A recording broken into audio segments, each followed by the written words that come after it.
This is ESPN on ABC, brought to you in part by Samsung QLED TV, the official TV of ESPN College Football. The Flying Irish of Notre Dame, with appropriate swag, motivated, mindful that one final business trip can secure a perfect regular season and presumed playoff bid.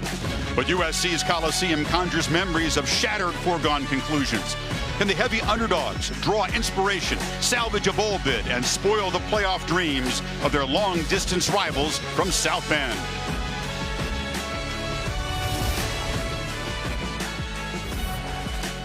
On a beautiful evening in Los Angeles, welcome to Saturday Night Football, presented by Walmart. And tonight's game between the undefeated Fighting Irish of Notre Dame and the USC Trojans, part of Jiffy Lube Rivalry Series. The 90th collision between these intersectional rivals.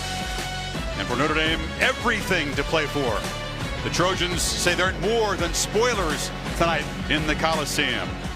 And welcome, Chris Fowler, Kirk Herbstreit, Maria Taylor will join us. Thanks for capping off Rivalry Saturday with us. And this is a rivalry game. It can transform teams' seasons. Already today, Alabama completing a perfect regular season. Clemson trying to do that. They fell behind but lead the Gamecocks by 7. Michigan was overwhelmed in Columbus. And now Notre Dame at 12-0, Kirk. It'd be hard to imagine them getting jumped by 2 one-loss teams. I think Notre Dame's 60 minutes away from punching their ticket and being in the playoff. I think if they win tonight without a conference championship, obviously, they'll be one of the teams. The story of the day up to this point has been what Ohio State and Urban Meyer did as underdogs at home against Michigan, who was sitting at 4.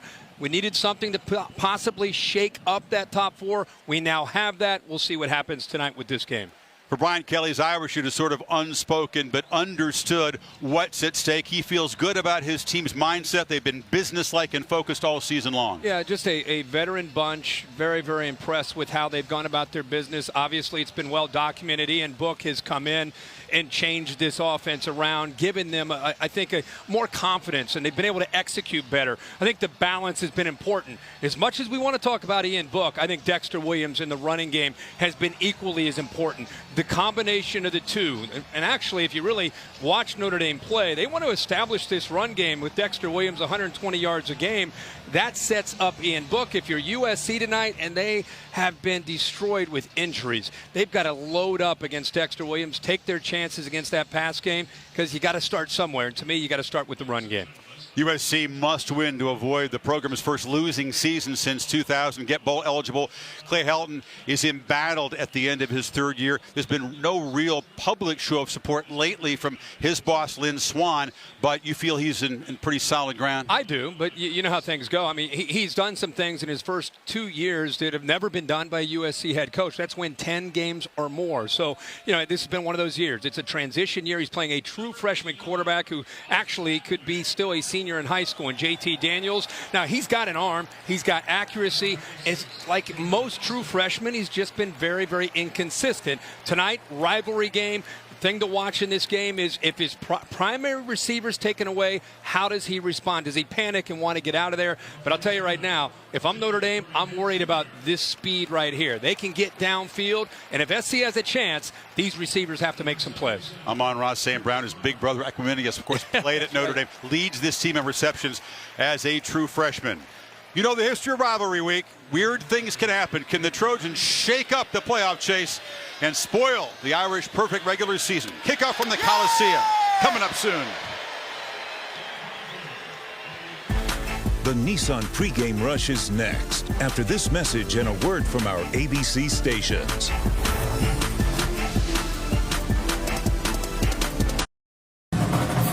Rivalry week! Rivalry week. It's rivalry week.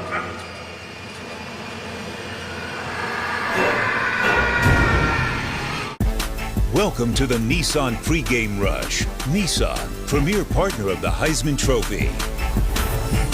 Welcome to the studio, and I can tell you Buckeyes fans feel the same way about that painting and what they did to the Wolverines. Kevin Nagati alongside Mac Brown and Jonathan Velma. It is the big story of the day. Ohio State put up a Series record 62 points. This was all about the speed of Ohio State against the man coverage of Michigan, even to a point that Dwayne Haskins throws 5 touchdown passes. Jim Harbaugh 0-4 against Ohio State. Urban Meyer 7-0 against Michigan. Take the points, Kev. I agree. I got to score. Clemson. If you're Will Muschamp, you got to score a lot of points in this game to win.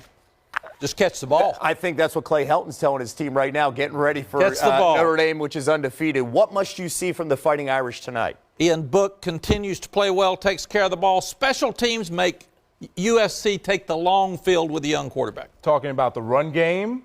Ian Book, he has a run game, and Dexter Williams complimenting him. And then the defense, 3 takeaways against Syracuse. I want to see more of that from the defense. Show us that you can compete with Alabama and with Clemson come playoff time. And Notre Dame has no championship game, so this is their last chance to be seen by the committee. That's right. All right, we'll see you at the half. Enjoy the game. Here's Chris, Herbie, and Maria. All right, guys, thank you. On senior night, the most inspirational, courageous member of this class is Jake Olson. Backup long snapper, lost his eyesight to cancer at age 12, invited into the program by Pete Carroll, walked on in 2015, and has snapped for PATs in 3 games. His dad, Brian, who's helped him become an excellent golfer, his trusty dog, Quebec, escorting Jake out. He is all smiles, and he's just beginning to inspire folks around the world with his courage. Maybe we'll get to see him tonight if the situation arises. This has been the Nissan pregame rush. Kickoff from the Coliseum is coming up, but now a look inside Nissan's Heisman House. You're watching the Jiffy Lube Rivalry Series. You've seen this one before. Actually, you've seen Notre Dame and USC slug it out nearly every year since 1926. Combined, these two have 15 national championships. We're the best football team in the United States. 13 Heisman winners, and countless memories. The comeback, the green jersey game, 1 versus 2. So now, after everything you've seen, do you think it matters to the Trojans that the Irish are undefeated, that they're ranked 3rd? That a win sends them to the playoff? You're damn right it matters to us. I've played in 2 of these classics. This game is where we put our stake in the ground. Where sparkling undefeated go home defeated. So yeah, you've seen it before. And for the 90th time, you're going to want to watch it again. This is everything we've worked for. Nobody's taking it away from us. Go ahead, Fighting Irish. Wipe this smile off my face. It's fight time. Notre Dame versus USC.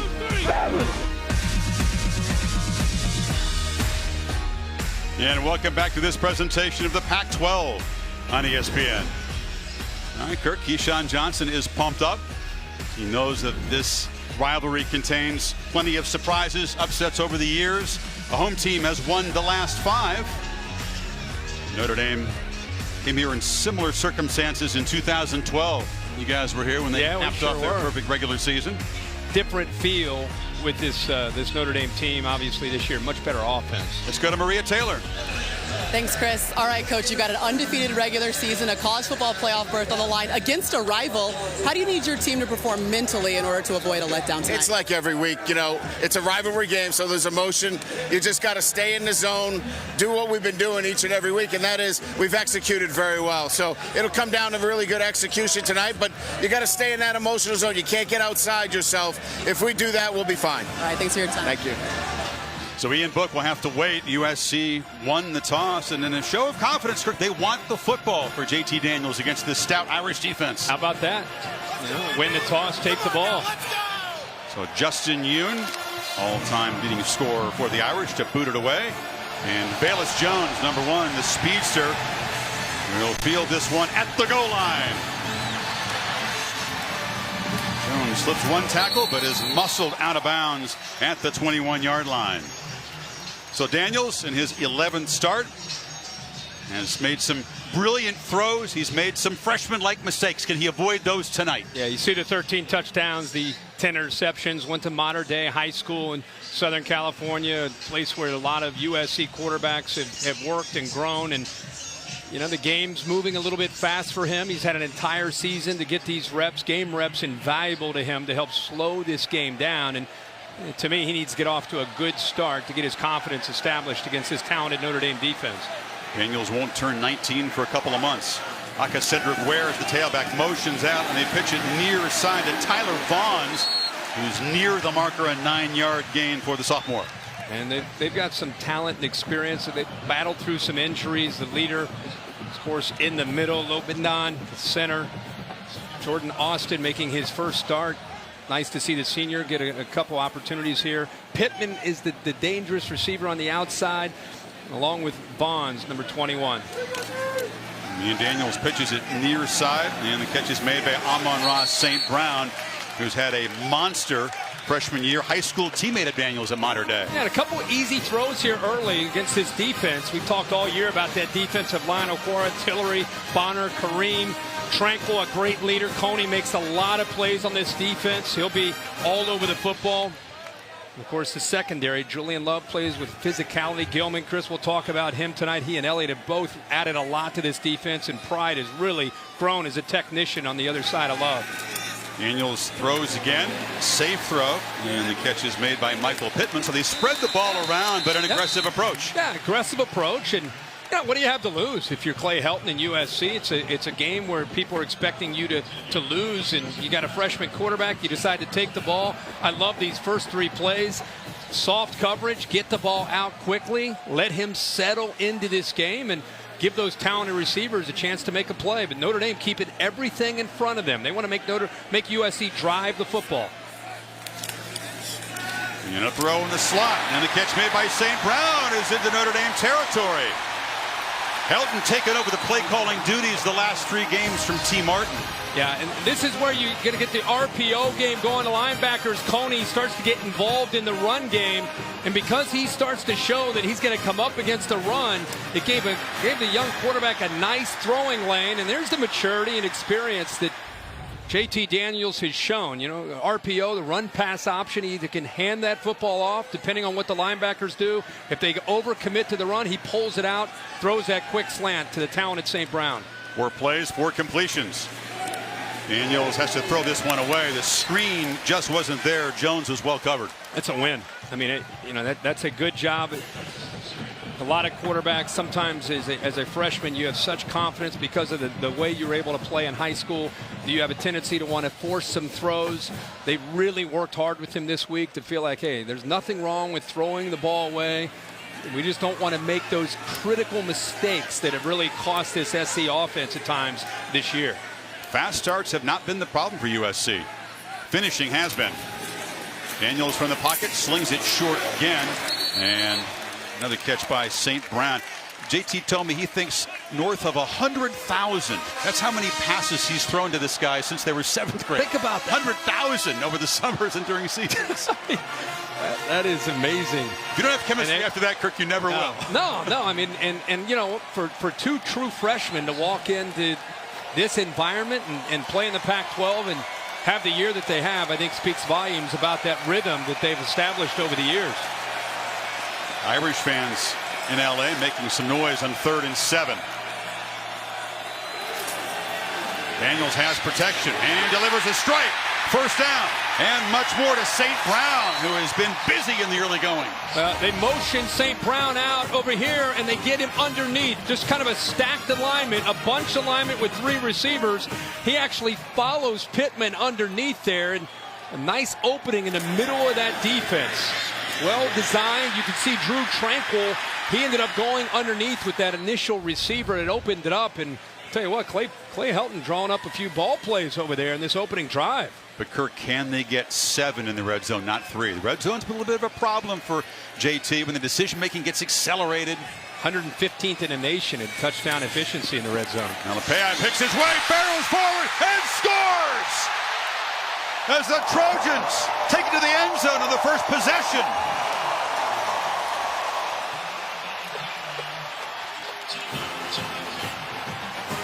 You're 5 and 6, and your coach is in battle. That's how you want to start a game. That was an incredible drive to start. 8 plays, 78 yards, a little over 3.5 minutes, and a touchdown. That was their first running play of the drive. Malepeai barreling right through that Notre Dame defense. Michael Brown, sophomore, makes it 7-0. Watch the right side of this USC offensive line get a great push against that talented Notre Dame that Notre Dame defensive line. Clay Helton's got to be fired up about this. Trojans have scored first for the 10th time this season. Notre Dame's first possession coming up.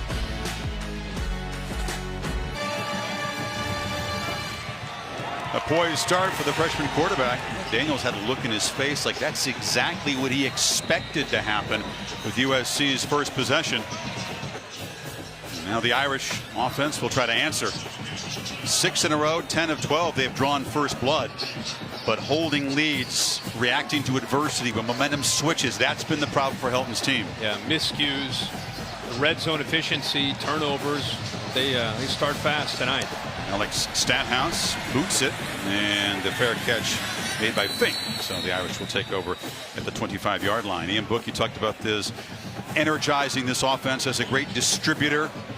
Second best completion percentage in FBS. Yeah, just a competitive fire. Has been doubted all of his life. He plays with a chip on his shoulder, prepares all week, seems to have answers every week. Doing a much better job at the line of scrimmage, the coaches say. That's probably the area he's improved the most from early in the year to now, is adjusting protections and making checks at the line. Fakes it to Williams and completes a slant. That's Finke, who's very tough to stop. A reliable clutch weapon here. Mustafer, the leader of that offensive line. Not the big names of a year ago, but an effective unit. Yeah, and Aaron Banks, I think, brings some power that they've made some adjustments there. Alex Bars is out.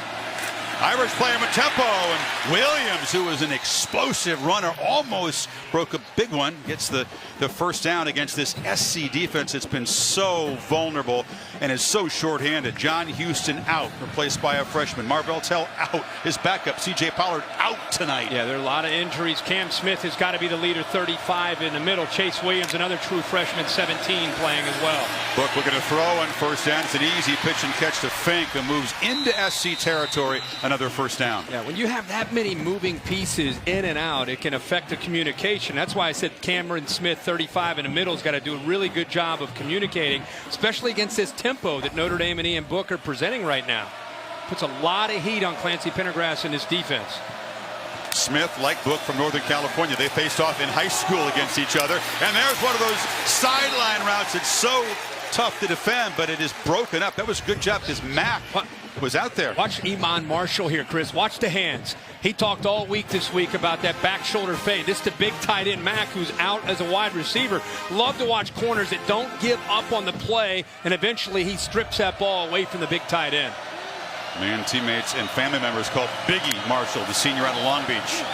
And here's Williams. Short gain on second down. It'll set up third and long. All right, Dexter Williams, can't say enough about his story. Sat out the first 4 games, suspended, didn't sulk, didn't pout, went down to the scout team, went to work, came back. After that 4-game suspension has been a big difference for this game as he checks out. It looks like Tony Jones in, who has great ball skills on third down. Trojans showing pressure. Bring it. Book flushed, fires into traffic, back across his body looking for Boykin, but it's incomplete and fourth down. Watch the big defensive end here, Rector. He's actually lined up over here. He's going to show pressure and drop. They end up bringing the pressure from the other side, but watch the big fellow with his hand down, shows pressure, drops back, actually gets in the way. You imagine if he would have gotten his hands on that football. So Clancy Pendergrass dials it up at the right time there on third down and confuses Ian Book and Notre Dame. Chase Williams, one of those freshman backups, number 17. He's the one that got near Book and forced that throw. Tyler Newsome, high boot. Vaughns retreats and makes a fair catch at the 5. So a positive start for the double-digit underdogs from USC, up 7-0. Saturday Night Football on ABC is presented by Walmart. Light up Christmas at Walmart. In part by the Ford F-Series. Built Ford tough, built Ford proud. And Burger King. Get 10 crispy chicken nuggets for just $1. Only at Burger King. The 48 game cost the Irish a chance to three-peat as national champions. Had a 21-game winning streak. SC tied them 14 apiece. This is the 5th time an undefeated Notre Dame team has taken on an unranked USC team. The Irish have 1 win in the previous 4. It was a game we talked about here 6 years ago tonight.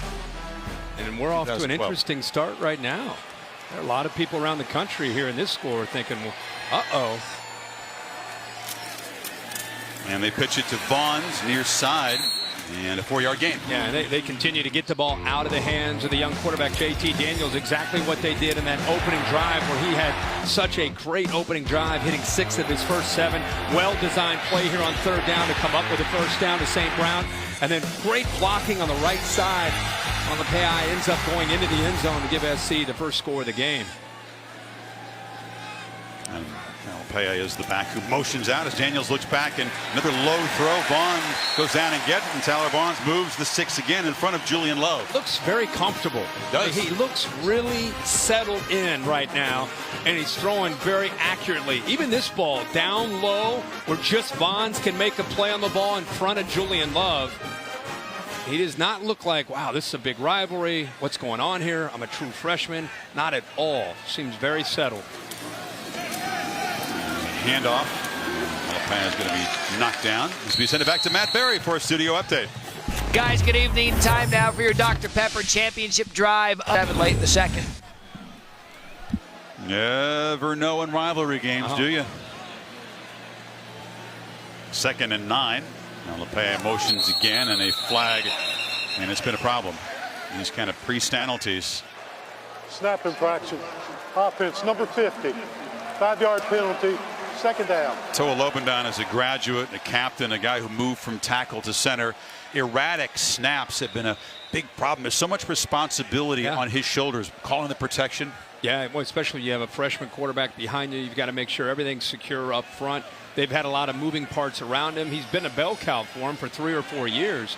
And the anchor up there, but you're right, the snaps have been somewhat erratic at times this year. He's changed his technique. We'll keep an eye on it tonight. That one's perfect. And Daniels gets it out again to St. Brown. He's knocked out of bounds. Already 5 catches for him. Yeah, it'd be interesting to see Clark Lee as this game goes on, the defensive coordinator from Notre Dame.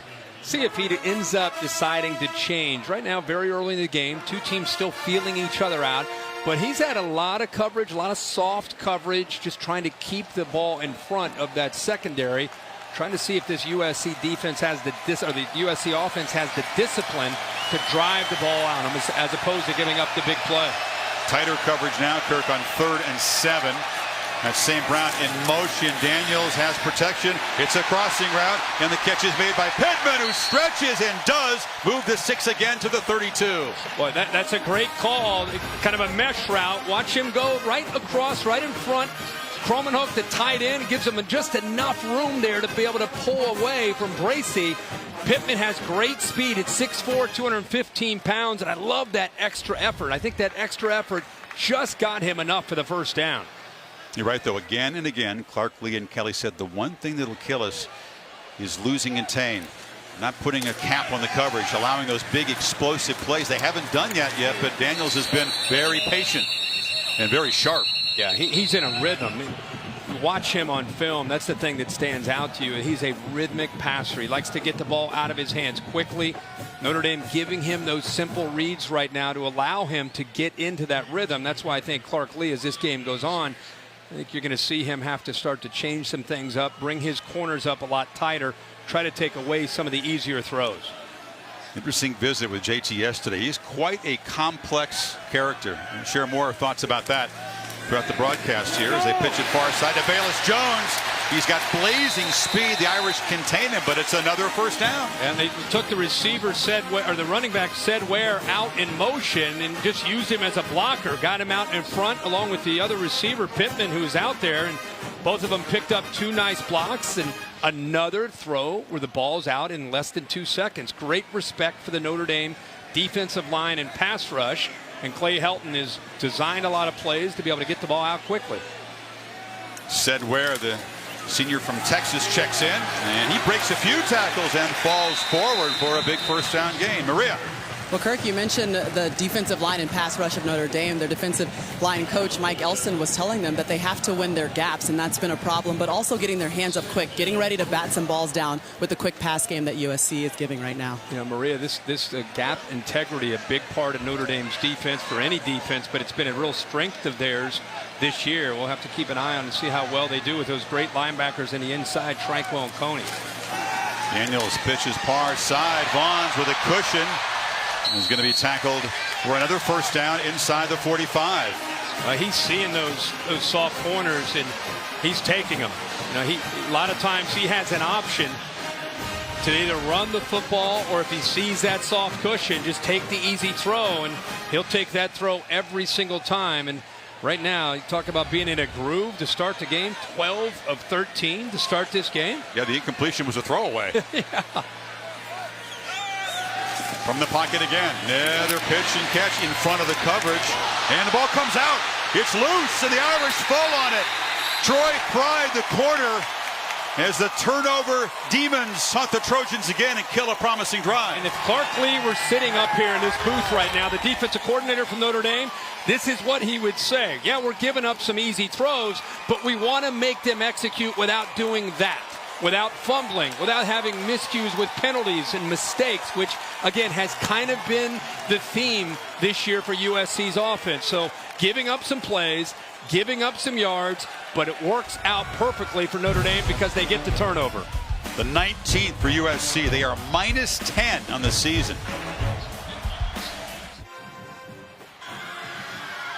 Taco Bell celebrating student sections and passionate fans like the USC Trojan section by awarding the best student section of the year.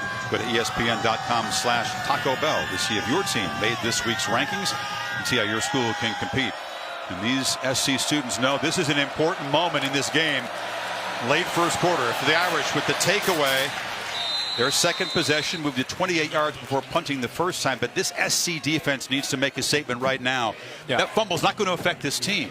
No, yeah, you're right. That has been a problem for them after a miscue. All of a sudden, they allow the momentum to really go the other way. We'll see how they respond to this. Williams bangs forward, and it'll leave about a 3rd and 3. USC and Clancy Pendergast is really loading up, bringing these linebackers. And I mentioned in the beginning of the broadcast about Aaron Banks. Alex Barr's early in the year a leader at left guard. Done a good job, had an injury. When we had him against Virginia Tech, Trevor Rowland was actually in there, and they made the move to put Banks in there on the left side. It's given them, I think, a lot more strength and power on that side. Trojans defense really crowding the box on 3rd down. Book bobbled the snap, and he'll be dropped at the 30. Neote, the true freshman backer. And the Trojans snuff out another drive. Well, he has great speed. This is where he is. He's able to get around to the outside. You can see there was a little bit on the exchange there with Ian Book. It looked like the ball just got away from him. Maybe affected his vision, trying to see where he might want to go with that football. But the speed of SC on 3rd down, you talked about how would they respond. They get off the field in 3 plays. Neote stepping in for the injured John Houston. He's a big, rough dude from Las Vegas and makes a play.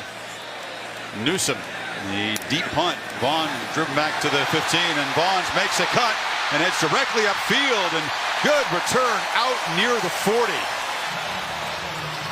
So USC doing things that you wouldn't maybe have expected if you watched tape of each of these two teams' last games. Sunday NFL Countdown, 10 o'clock tomorrow morning on ESPN. Harrison Smith, Vikings safety, a Notre Dame grad, goes one-on-one with Darren Woodson. ESPN and live with the ESPN app. Cam Newton, and he inspired a family when they needed it most as well.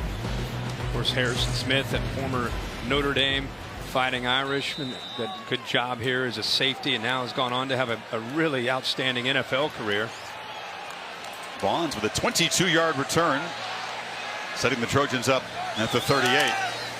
Daniels has excellent protection, works the middle, and it's complete to St. Brown.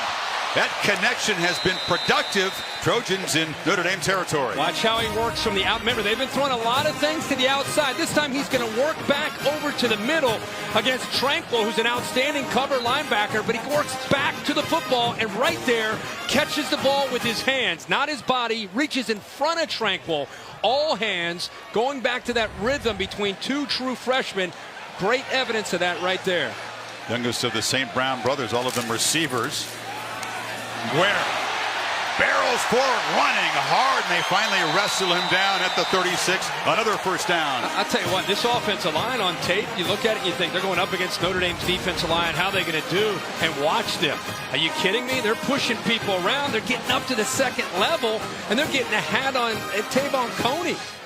Notre Dame right now needs to realize they're in a football game. They're one game away from getting to the playoff, and right now just kind of out there, not playing with a lot of fire on the road in a rivalry game.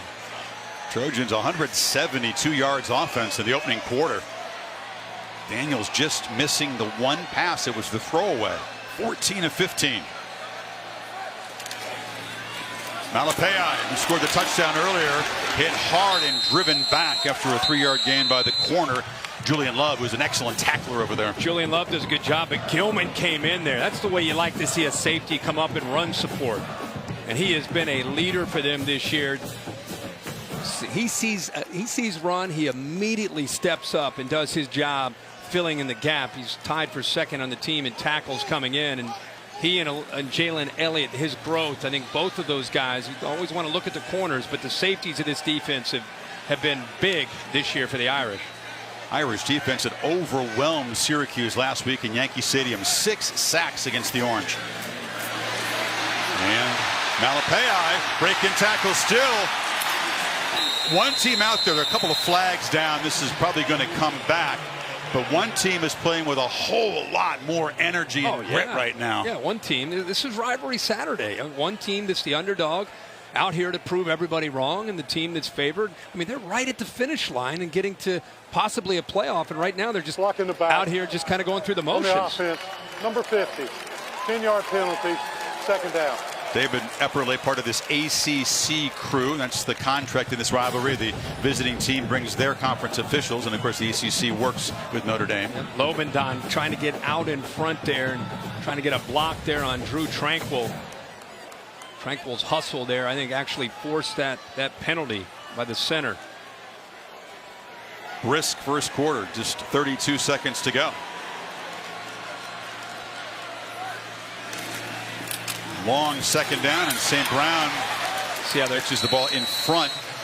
Chris, they're starting to feel that out. Those safeties, those defensive backs, starting to sense, the rhythm to this offense from SC. And instead of just giving away those easier throws, safety that time, Elliott cheating up to try to separate the receiver from the football. An inspired and dominant first quarter from the Trojans here in the Coliseum. They are on the move again, up 7-0. Back to Los Angeles after this message and a word from your local ABC station. The massive 82-inch Samsung QLED TV. You can't look away.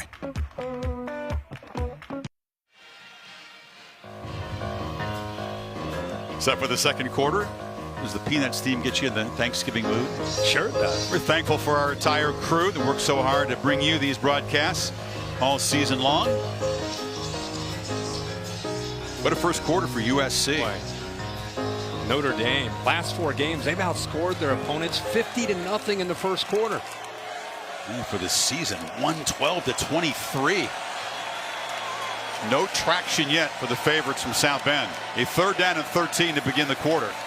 Daniels, heavy pressure, just delivers. Defender slips, and diving near the marker is Velus Jones. They'll spot him just short.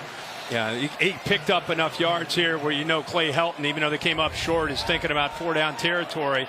Good effort here. It showed some tremendous quickness, by the way, after the catch to get upfield.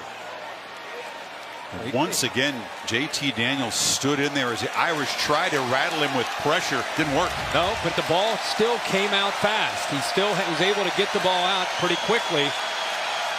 on the right side of that offense. Big moment here. 2 tight ends for the Trojans on 4th and 1. Where is the back?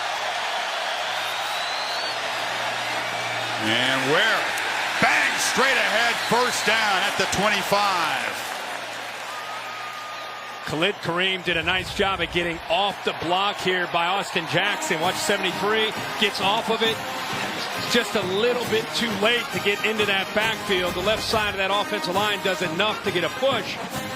And you also have to say that Ware running very hard there to pick up those couple yards to get that first down. Different kind of determination. He's not a big back at 208. He's not been great in short yardage situations. Neither has this offensive line this year. Right now they sure are.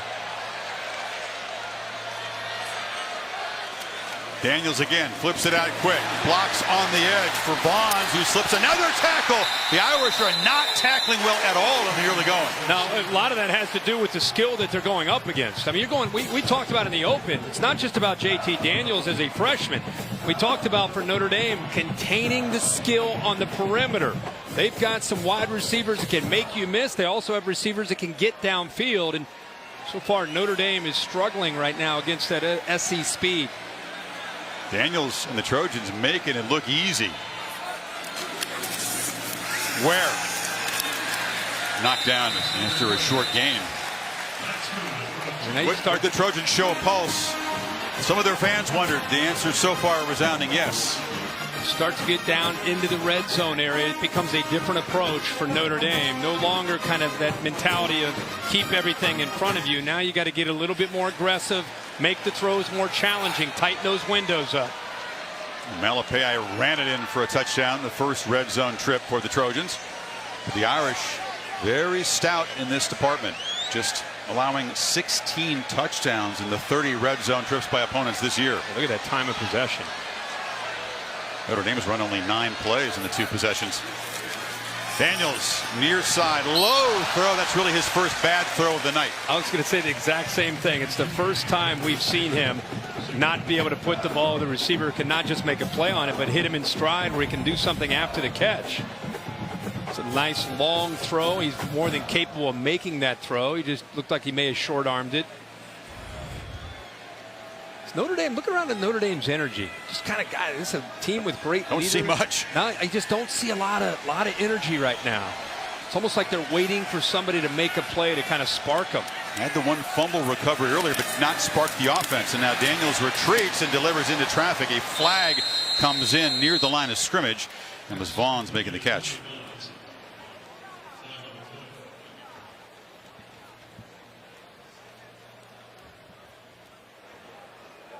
Illegal shifts on the offense.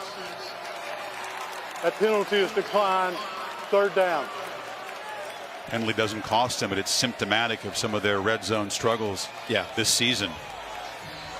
So now 3rd down. He can make a first down at the 4. Irish all year have done a really good job at getting after the quarterback. Clay Helton knows that. What we've seen tonight in this game is them coming up with a way to get the ball out of the hands quickly. They respect that pass rush a lot. And JT Daniels look for him to find a matchup and find a way to get the ball out quickly and not hold on to the ball. St. Brown, who's got 7 catches already, to the left behind Pittman. Daniels looking that direction, lobs it for the end zone, but no chance to make a play. Too high for Pittman. 4th down. Notre Dame brought the heat there. They brought a lot of pressure, brought one more than USC could handle, but he gets the ball off. One of the many injuries to USC was to their starting kicker, Chase McGrath, in the 3rd game. So Michael Brown has come on in relief, and he's been effective. He's made 6 of 8.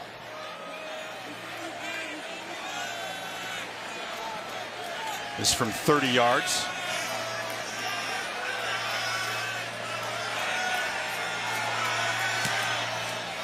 And he knocks it through. So the Irish down by double digits, the largest deficit of the season. Didn't convert for JT Daniels, but I like where he put the football. Either receiver makes a play on it or it's incomplete, giving themselves a chance at 3. Aerial coverage provided by Goodyear. When you put in the hours, the reps, and the heart, nothing can keep you from being blimp-worthy. Goodyear, more driven. Who can spark Notre Dame? It's the Trojans. Come out and scored the first 10 points. Total yards, Kirk, 206 to 27. Yeah, it's a slow start for the Irish. Only 2 first downs. USC with 13. Let's see what Ian Book does next time he gets out here right now. Irish running just 9 plays to USC's 30. Finke, he'll leave it there. Well, preserving mental and physical energy a priority for Brian Kelly the last month or so. It's the second West Coast trip for the Irish. Played Navy in San Diego, went to Evanston, played at home against the Seminoles, went to Syracuse, Yankee Stadium last week. More than 8,700 miles in that span. Still have the red eye back home, get him over 10,000. But he felt confident that their tactics of resting them, practicing with a little bit less hitting. They look a little jet lagged right now. They do. Just takes one play to spark an offense sometimes. Book just 2 of 4. Pressured, flushed on first down, running for his life, scanning the field, and just has to throw it away. Nobody open.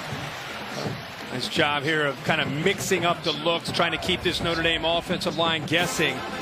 They slid to their left.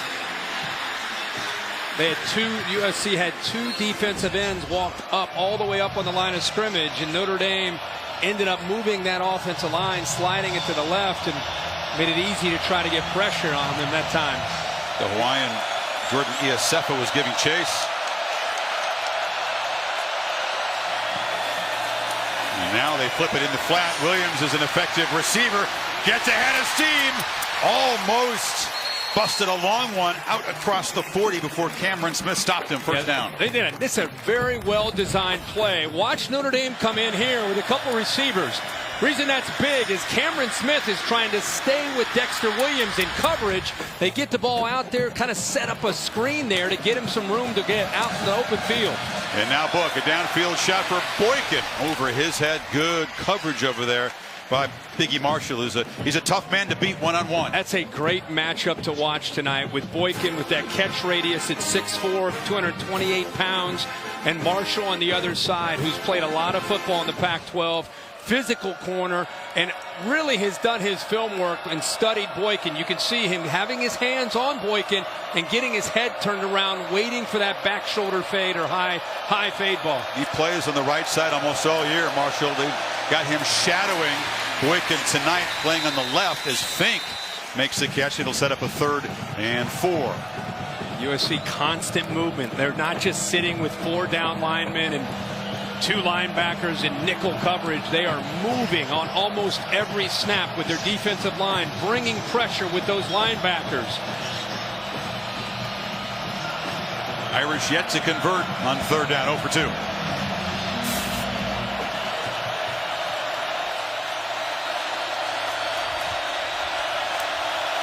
Trojans bring some pressure. Williams in the flat. The outlet has the first down at the 45. Smith was there again. Really good job of feeling that pressure. He kind of sensed it that now Tate would be coming, and he just throws a little hot route. See the safety, the linebacker rather, Cameron Smith trying to get back out there. It's the second time in the last few plays Cameron Smith, as a middle linebacker, having to try to get out to the perimeter to stay with Dexter Williams in coverage. Palia Naotete. Good job, Kirk. You got to rep that one. Freshman. Book from the pocket and over the head of Boykin. That time coverage by Langley. These USC DBs are out there on islands against very talented wide receivers. In this case, there's an advantage with that height of Boykin and that catch radius against Langley, who's had not the greatest of years. Now, he's often targeted by opponents. Got an inexperienced safety like Williams, the freshman. What do? Get him involved in blitzing, and he's done a lot of that early. Once again, it's Williams. They're ready for him this time. Iosefa slams him down for a loss. It'll be 3rd and long. They brought the linebacker here and also the freshman Williams here, and they end up dropping the defensive end outside linebacker Iosefa, who's right in position. Clancy Pendergast, again, the defensive coordinator, 1 step ahead of Brian Kelly and Chip Long right now. There was not a huge buzz before this game, let's be honest, but now the Trojan faithful making some noise on third down.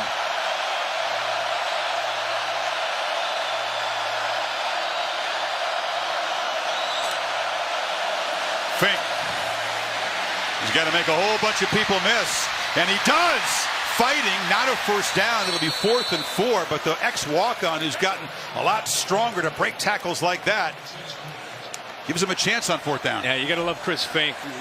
The area he's improved the most, getting stronger. He's dangerous as a returner, but also with the ball in his hands. And interesting by Brian Kelly, picked up enough yards there in plus territory.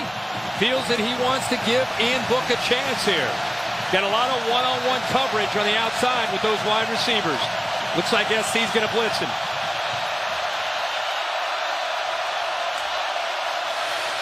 Book. Broken up. Diving in there was Imam Marshall. He is the wrong guy to challenge on 4th down.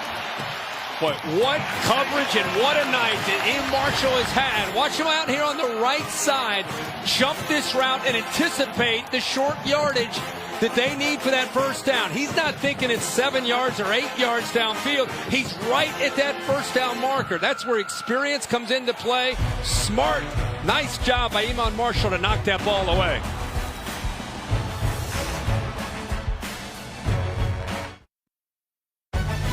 Saturday Night Football, presented by Walmart on ABC, is brought to you by Pacific Life. Experience the power of Pacific. And Mercedes-Benz, the best or nothing. It's a big win in USC lore. The Irish with local product. John Ewart, Heisman Trophy winner. That's 17-0. Trojans rallied for a win. Imam Marshall breaking up the pass by Book on 4th down, and USC takes over. Up 10, and Daniels. Back shoulder throw of his own. That's complete to Pittman. We've talked a lot about his relationship with St. Brown, and you said how many balls have they thrown? He said 100,000. 100,000. But here he shows a similar relationship with Pittman, a veteran who comes back to the football, actually broke back to that ball before JT Daniels threw that, and Daniels continues to be in this rhythm. Pittman with 4 catches, Vaughns 6, St. Brown 7. Previous play is under further review. The ruling on the field is a catch. Now the crew is ACC, but the replay official is from the Pac-12, Jerry Meyerhoff. First chance to bring in Dave Katai, who has a short road trip as a West Coast guy. Dave, what's your take on this replay? Well, Chris, thanks for that on the short road trip. It looks like on that the first shot that we had, it looks like the point of the ball hits the ground, the ball moves with a loss of control. On that second shot from the backside, based on that shot, this is incomplete. Okay, well, they continue to examine that. Well, it's a quick timeout. Trojans trying to add to a surprising 10-0 lead.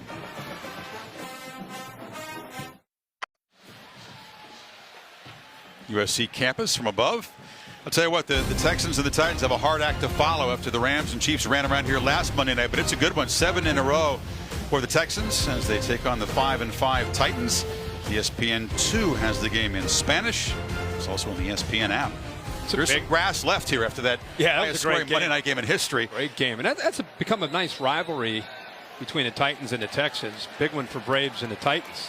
Replay took away that completion rule incomplete. So 2nd and 10, ball back at the Trojans 39, and Daniels gets it out quickly to Bayless Jones, who was knocked down after a short gain.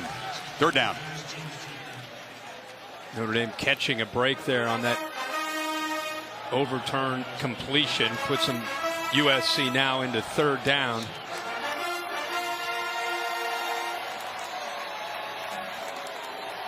SC so far 2 of 4 on the night. Even though they've averaged 3rd and long, they've been able to convert. Gotta expect Notre Dame to tighten up their coverage, try to take away these easy throws. Keeping an eye on St. Brown, who's in motion. They bring a blitz. Daniels gets it out, complete, and slipping short of the marker was Vaughns. Could have made it easily. That time they came after the quarterback. Yeah, they did. And another similar situation. This time the tight end, Petit, almost like a blocker. He's out off to the right. Nice job of picking up that blitz by Ware. Look at 82. He takes 2 of the Notre Dame defensive backs with him. And if it weren't for Vaughns slipping, he easily picks up this first down. So again, Notre Dame soft coverage. Surprised to see that. And USC, if it weren't for the footing there, they pick up another first down. Talked about the field. It's cut very low, and they've had some rain here. It was a little bit soggy. Is under further review. I'm going to stop and take a look at it. As I said, the Chiefs and the Rams ran all over this thing for about 4 hours. I'm wondering if he may have fumbled this ball. I thought his knee may have touched, but the ball came out. I don't know if that's what they're going to take a peek at. Watch the football come out. He's not down yet. The elbow right there. Did it touch? Well, that's what they're looking at to see if the elbow. See, the ball is out. Now watch the ball. It was an immediate recovery by Notre Dame. They did blow it dead, but it could be Notre Dame ball. Dave, how do you see this replay? Well, if you go one more frame right there, you'll see it. Here we go.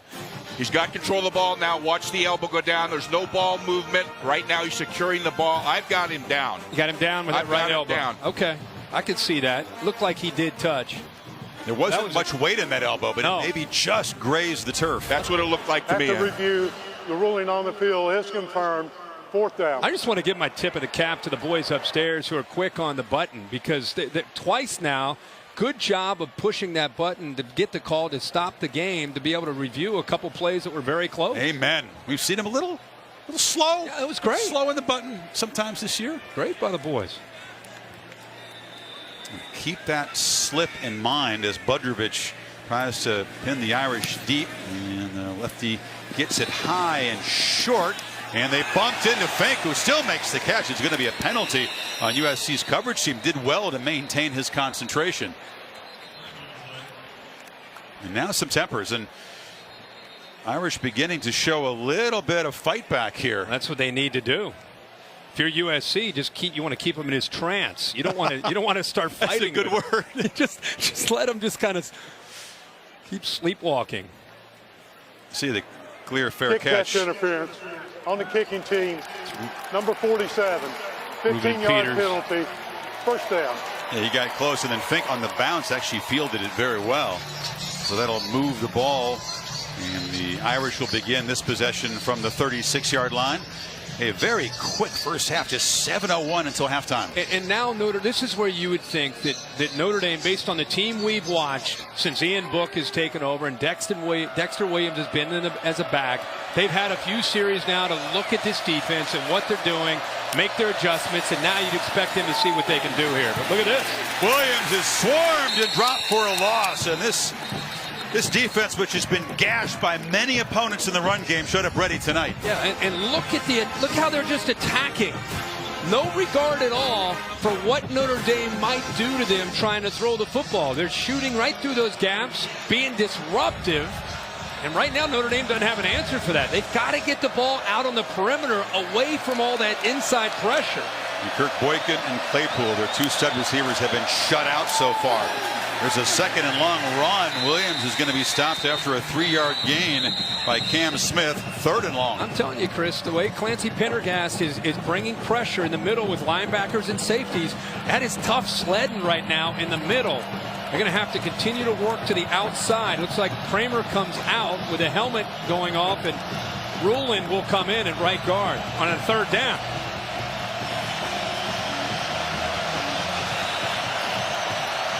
Tony Jones is the back. Trojans again show that pressure up the middle. It's picked up. Book has a clean pocket and delivers. Finke breaks a tackle. He's got a first down. Finally wrestled out at the 46 by Marshall. And there is a great throw that maybe could jumpstart this offense. Man to man. See on the outside, you'll see out on the right, down the sideline. You got a receiver that just kind of clears it, opens up that wide far right side of the field, where Finke has some room to work against a safety. It's a mismatch with Finke, and he wins it. Confusion. A couple of Trojan defenders barely get off the field as Book takes a shot downfield, and still no catches for Boykin. Marshall was right there with him. Yeah, it's a great. I'm having fun watching this matchup between these two guys going back and forth. Watch 8. This time he actually loses him. Ball is just overthrown. So first couple battles have gone to Marshall. This time Boykin actually beats him, and Book unable to deliver an accurate throw. Marshall was so pumped up yesterday about this matchup. N'Keal Harry, the great receiver from ASU. That's the kind of guy, him and Boykin, that really get this future NFL corner inspired. Williams still trying to find room, and there isn't anything. He's going to lose yards again. If you haven't seen USC play and you look at their record and you're watching this game, you got to be thinking, what the heck's going on? I mean, look at the effort. Watch them on the backside chasing this down. They're closing up. They're kind of holding steady. They're setting the edge. They're running from behind to chase the ball carrier down. It's like watching a different team. It's Liam Jimmons, a backup, just a handful of tackles all season. Ran down the running back and sets up a 3rd and 11. Finke slot left. Book, pressure, trying to make something happen on the run. It's a long way to get it with his legs. He's got a chance at collision right at the marker with Langley. Where will they spot it? And now some tempers flaring again. We keep saying, who's going to make a play to spark this Notre Dame team? And right now, it looks like Ian Book, as a quarterback, he's not going to be a defenseless player. He's going to lower his shoulder and pick up that first down. You want to talk about a way to get a team to get inspired? Have your quarterback run around when it looked like he might get sacked and pick up a first down on 3rd and long. There's no slide on that play. Now he's chased again, has to get it out. And finally, a catch is made by one of the heralded wide receivers, Chase Claypool, but not much there. Now Chase Williams, the true freshman safety who is forced to start tonight with Marvell Tell out of the game. Boy, they have been just depleted at safety, down to about their 5th or 6th safety tonight, hoping to hold up because they don't have a lot of depth behind these two starters. There are guys with very little experience out there playing their butts off for SC. Williams, he's just got nothing going. He's going to be wrestled down by Iosefa, who's played a strong first half. He sure has. Doing a nice job, as I said, holding that edge. That time, Mack, the tight end, pretty physical player. Watch him come around to try to block 56. Gets off of that block, keeps his outside hand free, and is able to bring down a very talented running back in Dexter Williams. That was textbook. Another 3rd down for Notre Dame. Kelly may be thinking 2 plays to get the 8 yards. It's a matchup they got to win right there with Finke. You know, Finke, good call. And Finke is such a weapon on 3rd down. Makes the catch and they move the sticks. Not bad, D-Mob there, getting it to you a little bit late, but this is the matchup that they want. Getting that outside receiver downfield. You see that same play a little bit earlier on a 3rd down. Outside receiver clears, creates this big space for Finke to be able to work with. And Ian Book feels very comfortable throwing that ball to the outside there to 10, Finke. Finally a spark, and the Irish threatening. Jones turns the corner. The running game has not gotten anything. And this is a UCLA team a week ago shredded USC, Arizona State, Utah, all of them big yards against this team. But you got to remember that this is an inspired effort. They have nothing to lose. It's a rivalry game. We get that. And what Chip Kelly and UCLA were able to do to them last week was impressive. But right now, all these blitzes in the middle, they're trying to get the ball to the outside, cannot do it. Book for Finke, over the shoulder catch, touchdown as the Irish finally break through. What a pitch and catch. Just showed you how that's the matchup. That's who they've got to be able to go after against Lockett, a senior. Definitely gets the right foot down. They're going to take a peek at it again, I'm sure. He's in bounds, but is he in the end zone? Right. Right there, the ball does break the plane.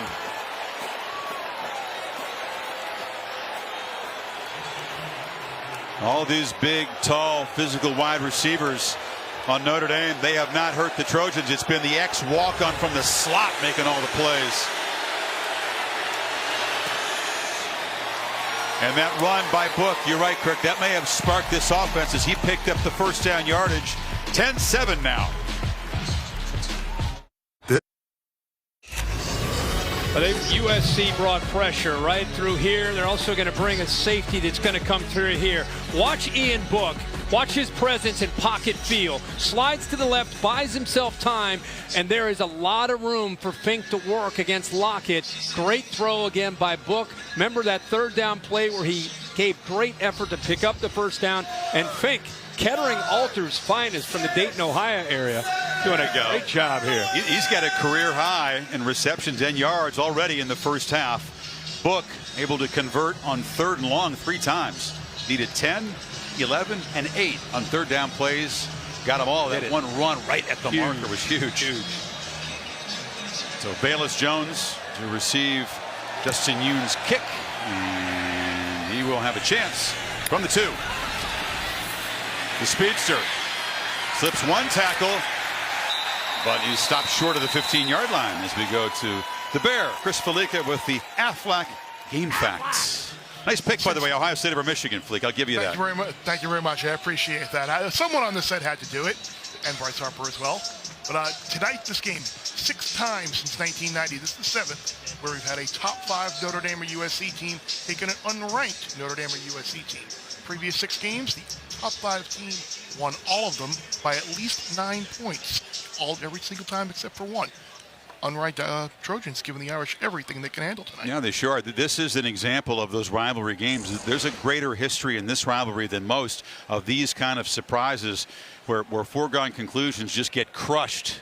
Yeah, these teams get together. And we're not going back to the you said since 1990. I mean, that's not that long ago when you think about having 6 different times we've seen a top 5 team upset. The Irish did come in here, Manti Te'o and company, in 2012. It wasn't a dynamic performance, but it was enough to secure the win. Went on to get thumped by Bama in the championship game. Robert Reagan on the coverage team limping off for Notre Dame. And now SC with 2:13 and all 3 timeouts to work with before halftime. A game like this is a lot of emotion. USC has controlled that for the most part this first half. The first time we've seen Notre Dame put together a nice drive. Even the kickoff coverage team had a little bit of juice coming down the field. See how Clay Helton plays this. He's been aggressive up to this point. Does he pull it in, trying to work the clock and get out of here up 3, or get aggressive and throw? Another safe throw far side. Tyler Vaughns has worked well in front of Julian Love, who slings him out of bounds. And there's your answer. He's coming out throwing and trusting the kid the way he has played so far. Again, just tuning in, he's 22 at 26 and has done a very good job with his decision making and accuracy. True freshman. Actually has more career starts than Book, though. And Daniels, good protection. He threw it behind his receiver. Ware out of the backfield. 3rd down and 4 now. There was really nowhere to go with that ball. Dalen Hayes, instead of coming after the quarterback, just kind of sunk out in coverage to help out with Julian Love, and he just had to throw that away. Irish bench now asking for energy from their fans, and there are plenty here dressed in blue and green. Notre Dame will get the football to begin the 3rd quarter, but would love to have another chance to tie or take the lead perhaps before halftime.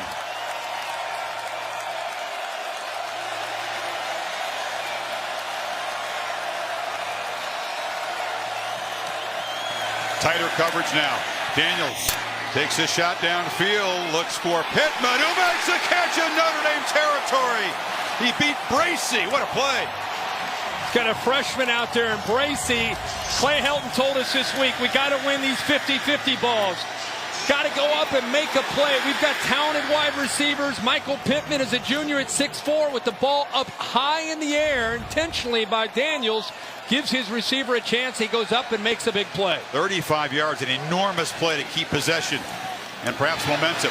And now Vaughns tiptoes his way and navigates for 9 on 1st down to the 35. A run-pass option. You can either hand that football off, or if the coverage dictates it, get the ball out to your receivers. And again, almost every time they've been on these RPOs, he is slinging it almost like a shortstop, getting the ball out quickly before those linemen go downfield and getting positive yards after the catch because of the accuracy. Helton spends the first of his timeouts with 1:11 before halftime. Capital One halftime report. Kevin Nagandi, Mac Brown, and Jonathan Vilma will update things. Another playoff contender, Clemson, a 14-point home field lead over their rivals from in-state, South Carolina. That Ohio State performance today in Columbus. We stayed for the first quarter after game day before we hopped on the plane to come out here, and there was an energy and a kind of a chip on the shoulder mentality from the crowd, and of course Urban Meyer and the team. That was domination, and really what they needed, not just to win the game, but to send a message to that committee. That was big time. Michigan has a serious Ohio State problem. Yeah. Bigger than ever. They really do. 2nd and 2. Empty backfield and now a flag. And this is the kind of little miscue that can break momentum. False start. False start. Offense. Number 84. 5-yard penalty. 2nd down. From unhook the tight end. It's kind of what you're talking about. 35-yard gain. You're in scoring position to build the lead before halftime. But, you know, for the most part, they've been able to overcome some of these setbacks tonight. All year, not so much. But tonight, they've been able to put some yards up. 263 in the first half. 218 of that in the air.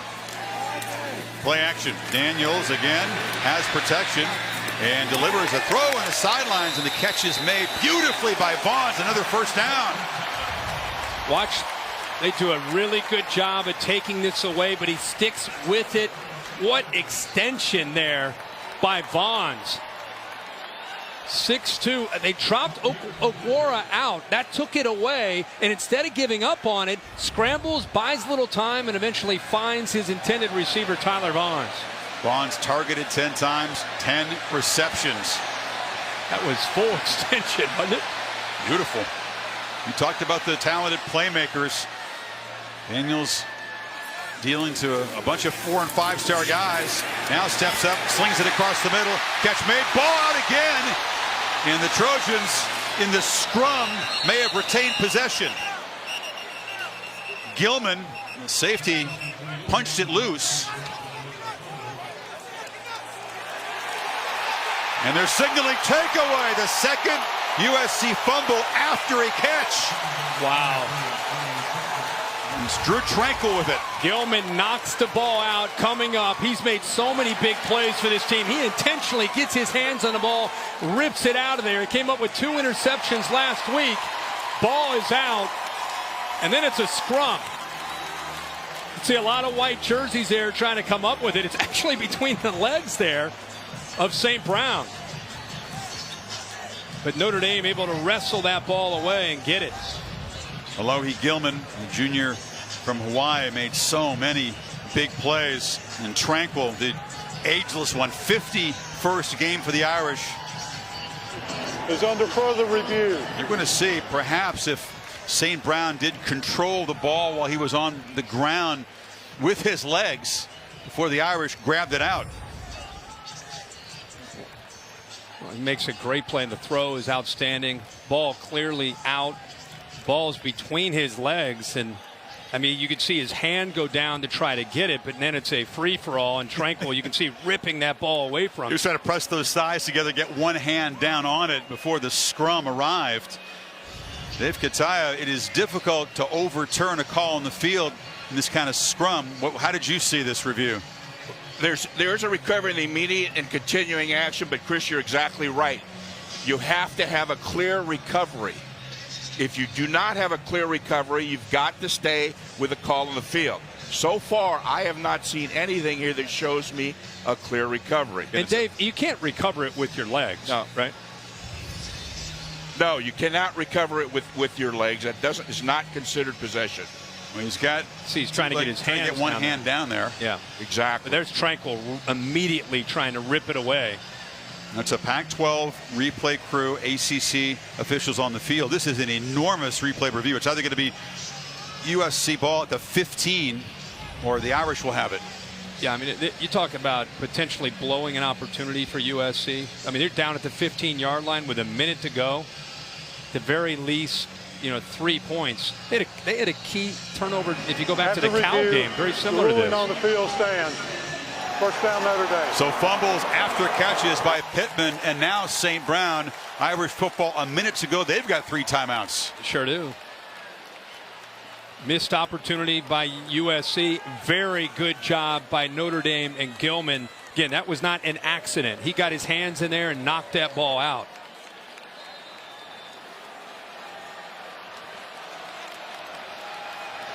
Let's see how adventurous Chip Long, the play caller, is here.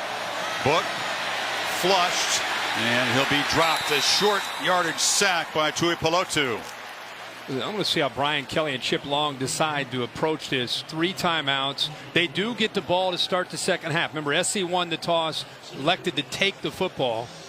Sometimes the first play in a drive dictates things, yep. And there's no urgency now. Not at this point. Did not spend a timeout. And now they just hand it off to Jones. And Jones trying to spark him. He'll move the sticks and stop the clock momentarily. 26 seconds to go. I would think they would want to take a shot downfield. Clock moving again. 16 and counting. And Book against the blitz. Pitches and catches. Another first down up to the Notre 40. Dame will call a timeout here. Yeah, but just 10 seconds. They did not spend one earlier. Thought they might after that first down. Now 10 seconds left. Well, that last drive, Ian Book was effective as a runner in that clutch third down and as a thrower. Yeah, got the matchup with Finke out in space against Lockett. This is a big play. Looks like he's in the pocket. It's about to collapse on him. He doesn't give up on it. Third down and long, looking for a spark. Boom! Quarterback lowers his shoulder and comes up with that first down, and then he makes the great throw to Finke for the touchdown to kind of turn the tide here for Notre Dame. Book, who grew up dreaming of playing Pac-12 football, originally committed to Washington State. He was a big UCLA fan just because his older brother loved USC. Little brothers do that kind of stuff. Just poke at him a little bit. But very much looking forward to the return to his home state. And that is not what USC needs, is another injured Trojan there. Book, clock ticking down, heaves it downfield, and the catch is made. Claypool at the 41 with 3 seconds to go, but because they showed little urgency after the sack and didn't spend a timeout, it's just going to be a heave to the end zone, you'd think, at this point. Yeah, and they remember they did have 3. Claypool with that size, first time we've really called his name tonight, makes a acrobatic catch there right in front of Iman Marshall. Just don't understand why after the sack, when you've got 3 timeouts, you don't spend one. And now, instead of perhaps being able to throw a pass and get into field goal range, you just got to heave it to the end zone. Irish, after a very slow start, showing some spark, some energy. And USC squandering opportunities to really build a convincing lead with those 2 fumbles after catches. So 3 receivers to the left. Irish have a whole lot of big, tall guys to go up after the football. They brought Pittman in for USC, wide receiver, back by the goal line. And now USC will spend a timeout on defense to set up the alignment on this Hail Mary, which is very appropriate when it's Notre Dame taking a shot. Well, we talked about, Kirk, the poise, the maturity of this Notre Dame team, the business-like approach. Maybe too business-like. They didn't show a whole lot of fire. The Trojans certainly did. But you wonder, as this second half begins to unfold, are those 2 fumbles, those mistakes going to haunt SC? Yeah, it could be. I mean, I've been impressed with, obviously, anybody watching this game has got to be impressed with USC's defense, the way they're playing. Look at Notre Dame. It's a team that, as much as Ian Book has talked about, they want to run the football. That's kind of their identity, to set up Book and to play action. But SC, to their credit, has taken them out of their game plan. I think Notre Dame's very fortunate, considering those 2 turnovers, to be sitting here just at 10-7. So same formation for the Irish after USC's timeout. 3 receivers to the left.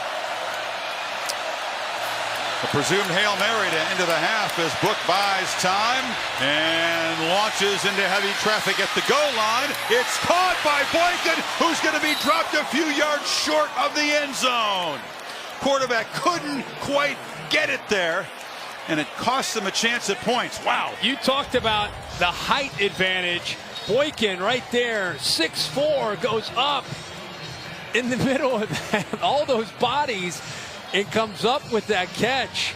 But hand strength. Yeah, great strength, and USC fortunate that was not almost a face mask there by Harris, but he got beneath the face mask. They moved it 83 yards, Kirk, in that drive in a minute, but the sack to begin the drive, the decision not to use a timeout, and the Irish come up empty. and still trail by 3. They will get the football again to begin the second half. And we'll see if USC can sustain what has been an energized, inspired performance as big underdogs in their home field trying to get bowl eligible. To Maria with Brian Kelly. Let's go. Coach right now getting his team into the tunnel. You guys forced a fumble and then almost scored a touchdown on the last play of the half. How would you describe the way your team ended this half? Yeah, well, we ended a little bit better than we started. And give USC credit. They came out, executed very well, especially offensively.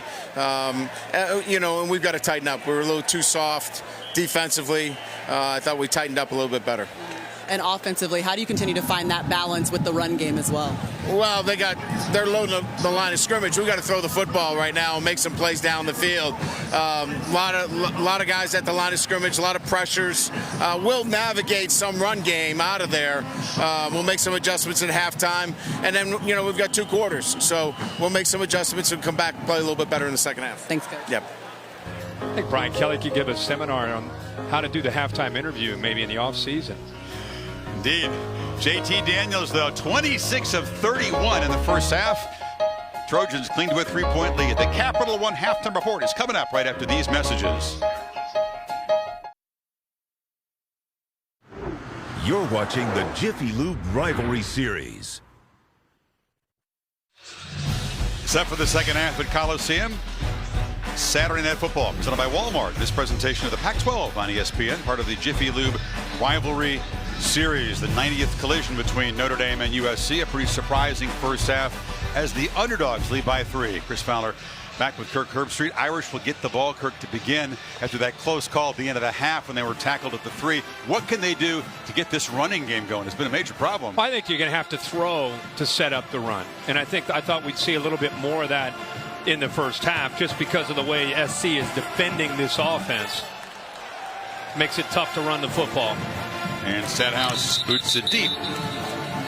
There's our Pacific Life game summary. Yeah, if you're just tuning in, it's been an interesting start. JT Daniels, who is a true freshman, look at his numbers, 26 of 31 for 244 in the first half. Really got into a rhythm. Notre Dame playing soft coverage. He took advantage of it. They had a 10-0 lead. Ian Book with a big play here on 3rd down to keep a drive alive and send a message. Kind of sparked Notre Dame. A couple plays later, he hits Finke for a big touchdown to get him to 10-7. And a big story has been kind of a theme all year for SC. A couple turnovers in plus territory took points off the board. And here's Williams, who came in chasing a 1,000-yard season, but was held to 16 yards in the first half. Slips after a 6-yard gain there. Remember, USC attacked Notre Dame at the line of scrimmage. Won that battle, brought a lot of safety and linebacker blitz, some run support. Notre Dame had a hard time with that. Be surprised if they don't get a little bit more aggressive throwing the ball. Book pulls it. It's a design run, but Iosefa has been tracking down ball carriers all night. No gain, 3rd down coming up. USF's had a great night tonight. Whether it's rushing a quarterback or especially holding that edge, being disciplined, not letting Book or Dexter Williams get outside of him. This is where we've seen that safety pressure, the linebacker pressure on 3rd down. Watch it up the middle.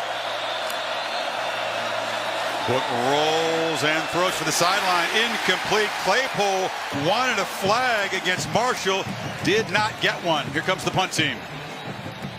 We saw a lot of Miles Boykin against Marshall in the first half. This time again, another big receiver. Ball just out of the reach of Claypool to be able to make that.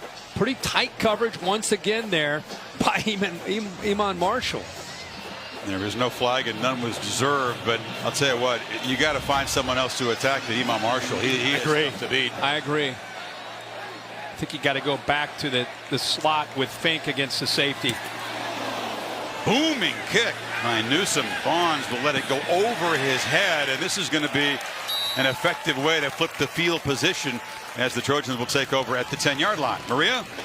Well, Chris, I got a chance to speak with both coaches, and for Notre Dame and Brian Kelly, he said, one, his defense has to play tougher, but one of the adjustments that they're going to make is playing a little more zone here in the second half. He feels like they're giving away too many free access plays and throws, so they want to eliminate some of that.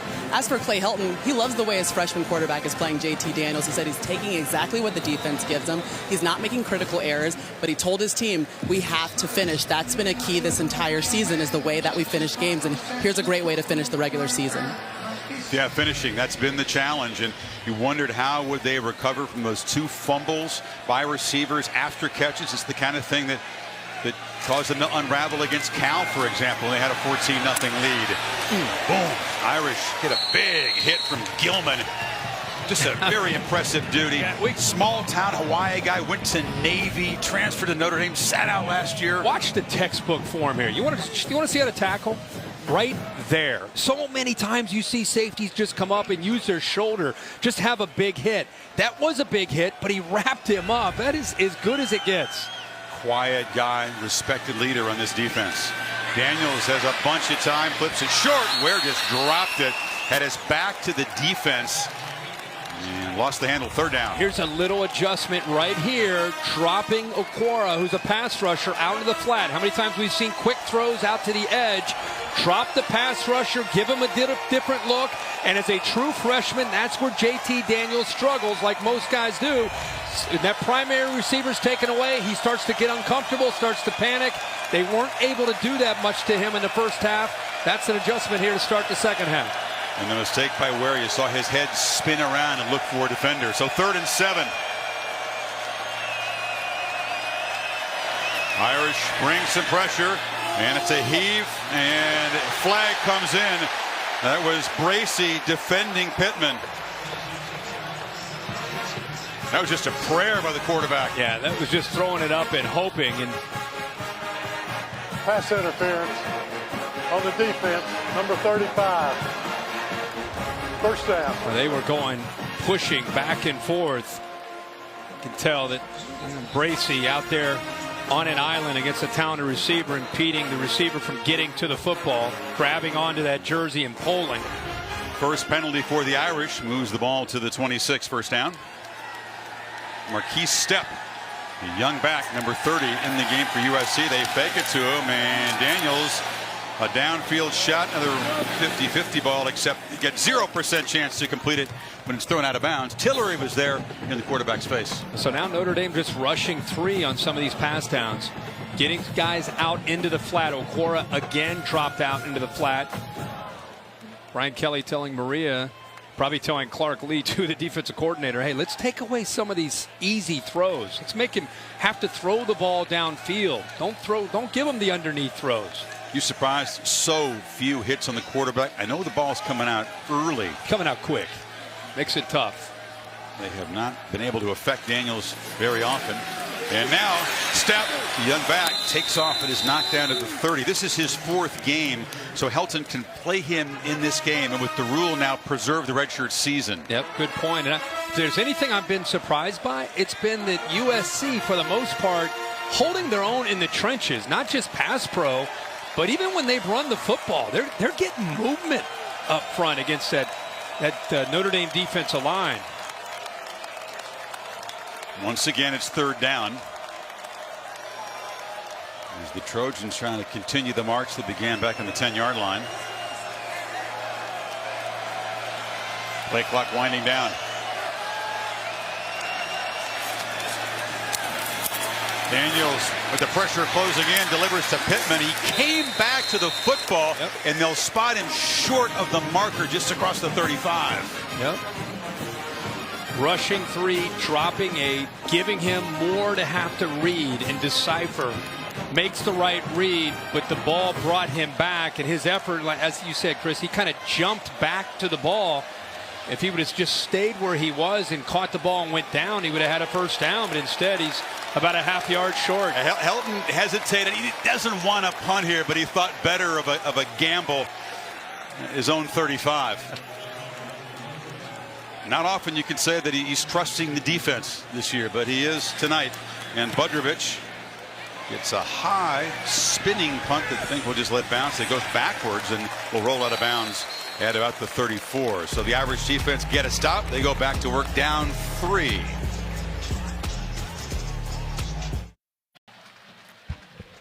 We're so mindful of California, of the tragedy, the loss of forest fires both in the north and southern part of the state. This is in Paradise, the town, the northern part of California that was completely destroyed. On Thanksgiving Day, volunteers from Cal State Chico delivering meals to those who had lost everything, and also the first responders. And here's Ian Book, Northern California native, on the run, complete to Mack, and the tight end is going to be knocked down near the 50.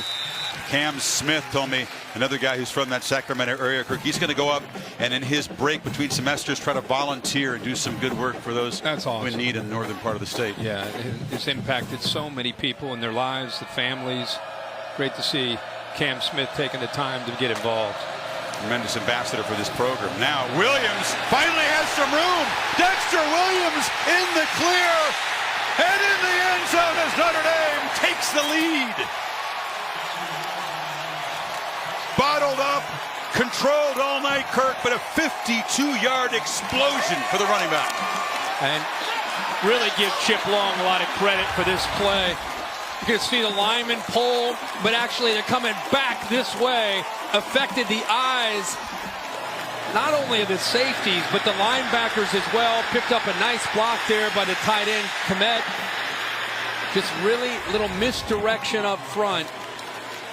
And these safeties, these inexperienced safeties, a little slow to react there. And first time tonight we've seen them pay for that.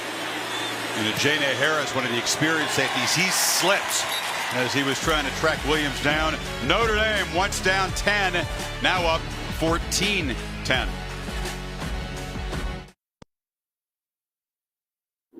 Saturday Night Football, presented by Walmart on ABC, is brought to you by the unexpected energy of ExxonMobil. Energy lives here. Samsung QLED TV, the official TV of ESPN College Football. And Domino's. Order online and track your order. Another example of an unranked USC team costing the Irish a chance at a national championship. Joe Theismann went crazy in 1970, threw for 526, but SC won it by 10. Now the playoff chase certainly shaken up today with Ohio State's emphatic rout of the Maize and Blue.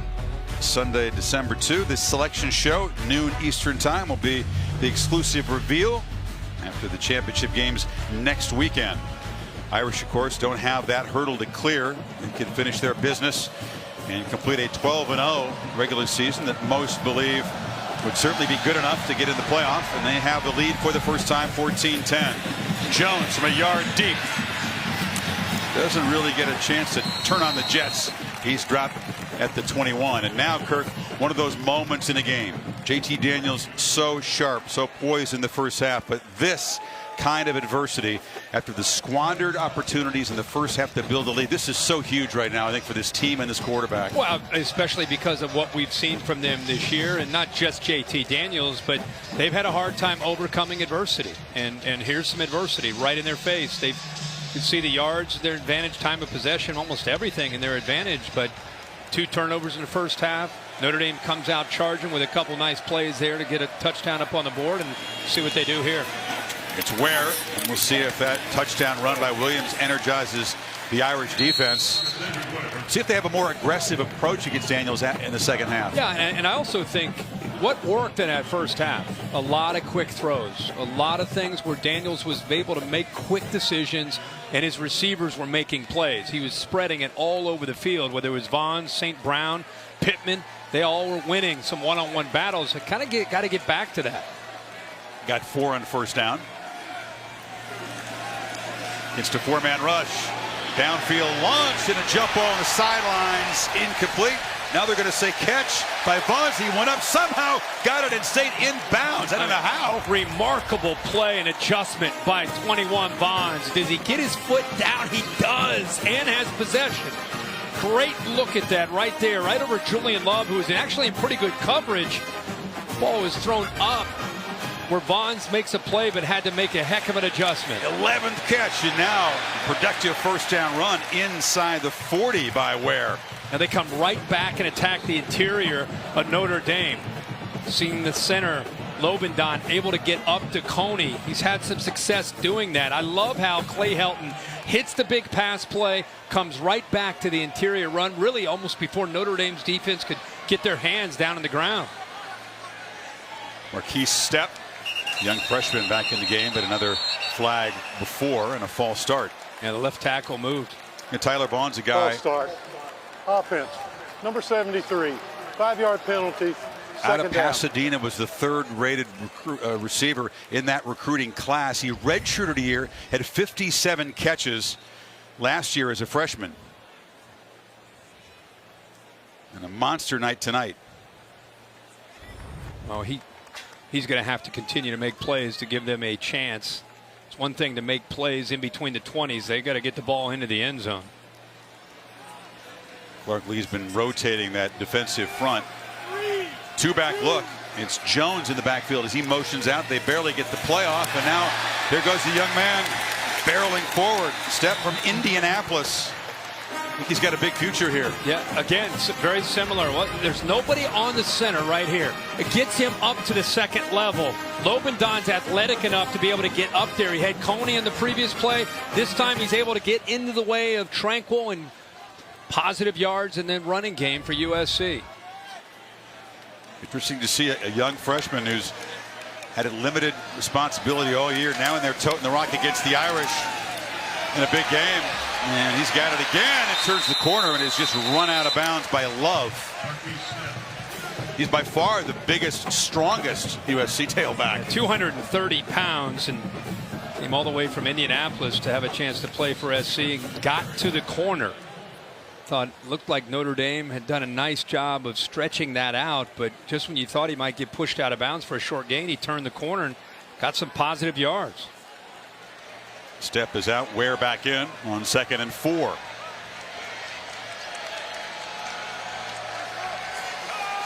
Play action and against the blitz. Daniels delivers a wobbly throw, incomplete, and a flag is down.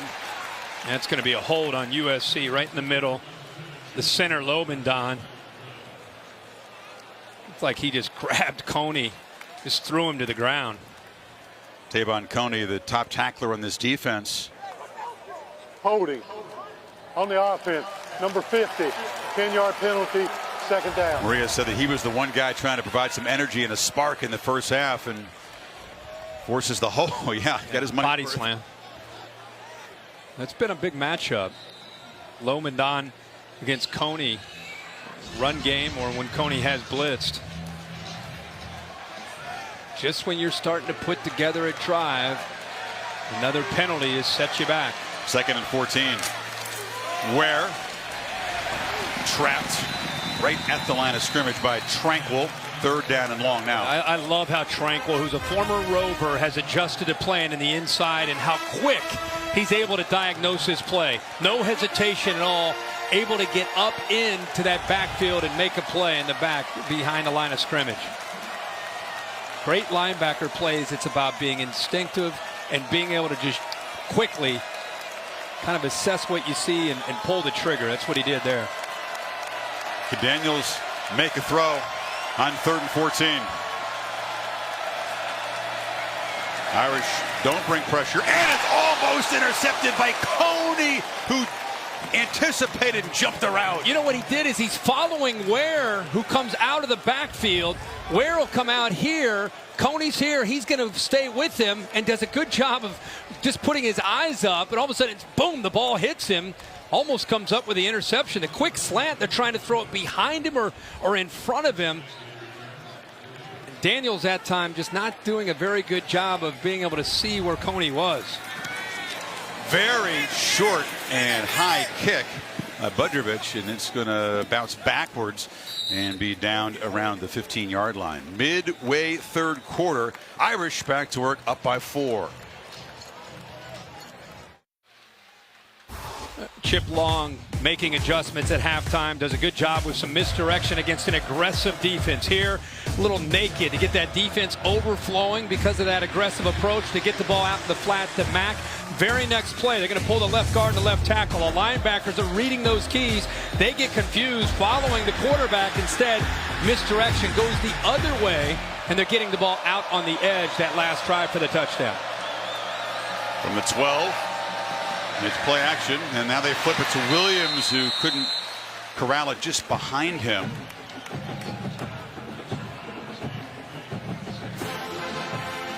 Just 16 yards for Dexter on 7 carries before halftime, but that 52-yarder to really change the tone of the game.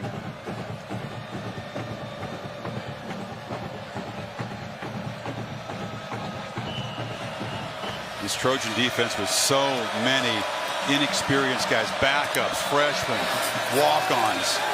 Book, a shot down the field, and coming back is Boykin. They do that so well, but finally a catch for Boykin that's in the field of play. And they get Boykin matched up against Langley instead of against Marshall. What an advantage with his size at 6'4" against Langley, who's listed at 6 feet. But you can see what a big advantage that Boykin has. And I love how Book throws the ball back to the boundary up high where Boykin's got the advantage. And now Williams dances sideways, picks up a yard for Boykin. His 3rd catch had that long Hail Mary that he grabbed just short of the goal line for halftime.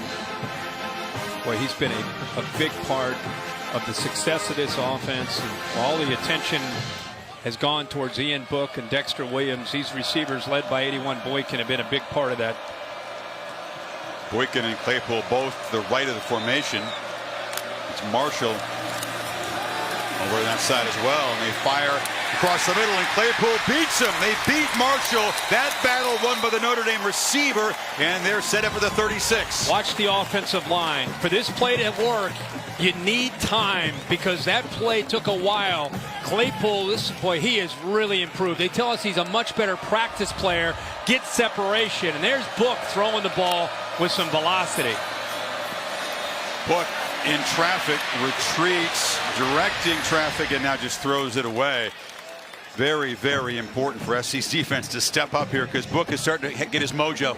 He sure is. Yeah, I think they've made some adjustments and giving him a chance to win some one-on-one battles. We thought they might go away from Imam Marshall because of the success he had in that first half against Boykin, but they went right back to him this time with Claypool. SC knows they cannot sit back. They've got to be aggressive. Come after him. Play action. Slam! Almost intercepted. That time Langley got his hand on the ball. Michael Young, the sophomore, couldn't get there. Yeah, with the personnel groupings, you've got 8 guys up close to the line of scrimmage, and it's leaving one-on-one matchups. That time just not quite on the same page with Young and the quarterback Book, and Notre Dame really catches a break, almost intercepted. Tony Jones is the back on 3rd and 10. Trojans on this crucial play crowd the line, bring the heat, and it's a low throw, incomplete. Once again, it's the freshman safety Chase Williams on the pressure. Yeah, they brought a lot of heat here. He ends up coming free right here. She shoots right through the gap. See, the back kind of went to his right there, Tony Jones, and it forced Ian Book to have to get rid of that ball before he was ready, and short hops his intended receiver, Finke. Just felt the weight of that moment for this USC defense, given the pattern we've talked so much about. Had the Irish gone down, added to the lead, just don't know whether the Trojans would have been able to recover from that. Now they'll get the football back. Down 4 as Newsom tries to create poor field position, puts a lot on the punt, and it's going to land way into the end zone. Not what they were looking for. Well, Curtis Wilson made the long journey westward, the All-State bus, helping us keep up with all the mayhem on Rivalry Saturday. What's your moment today? The moment has to be in Columbus, Ohio. What Ohio State did today. Underdogs at home. Needed a big moment, and they got it. This is still about you can see it's an 8-point game with 4.5 minutes to go. The freshman ends up blocking it, and another freshman picks it up and goes into the end zone. That was kind of the turning point in the game, and definitely the mayhem moment of the day for college football. Give Curtis some love. I want to say a special thank you to the men and women who drive our 4 TV trucks from Orlando to LA. It's back to Charlotte. So Michael, Mike, Jerry, Shelley, Ron, thank you very much, folks. Appreciate the dedication all season long.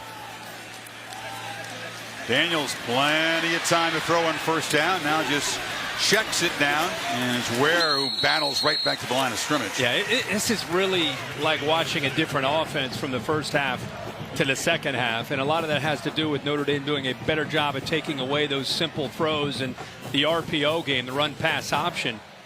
You know, he was slinging it in the first half, and really not even contested on a lot of the passes because of the soft coverage.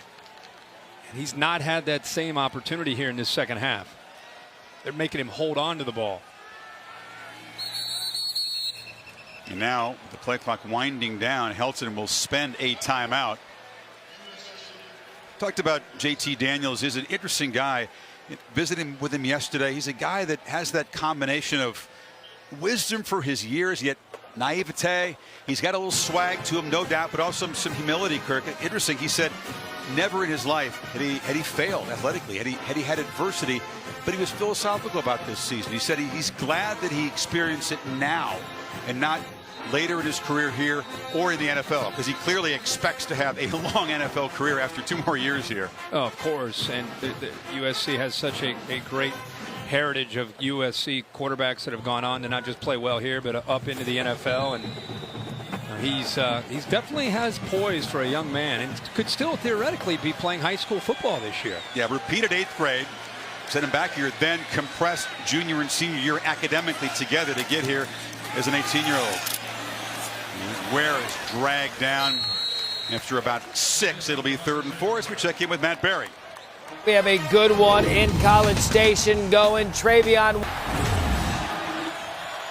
Thank you. We'll keep you posted. Big play for the Trojans here. Need 4 on 3rd. 3 receivers stack. Here comes the pressure. Daniels gets it out, and it's intercepted. Julian Love stepped in front, and a freshman mistake sets up Notre Dame. Boy, Julian Love almost baits this true freshman.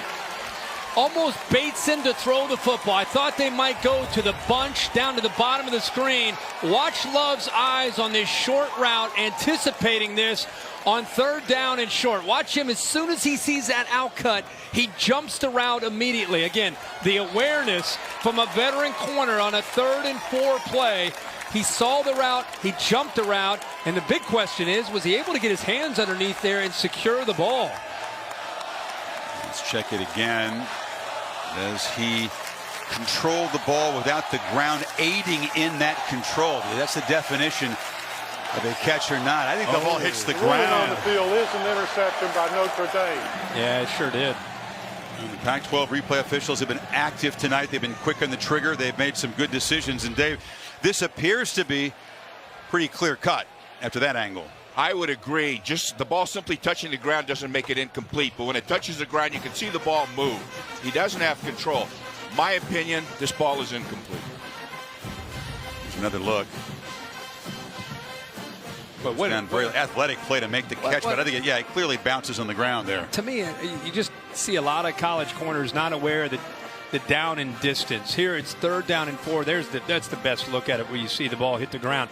But I love to see corners jump routes on 3rd down, knowing exactly where those receivers are trying to go. Really fooled the freshman there. Got an early jump on it. They said that's the thing he struggled the most with, is realizing in high school at modern day versus playing in college, the quickness of the corners and the safeties and how things happen so much faster. That's all part of the process of growing up. It's a very high-level high school football where he played. In fact, modern day upset St. John Bosco, their rival. After review, it was determined that the pass was incomplete. It would be 4th down and 4 at the 26-yard line, USC. So no turnover, but a punt now coming up. Anyway, modern day, big upset, avenging an earlier loss, and so many guys on this USC team and around the country came out of that high school. 2 Heisman Trophy winners, including Notre Dame's John Hewitt and USC's Matt Leinart, played at modern day. So Budrovich, who's been out punted tonight by his counterpart Newsom.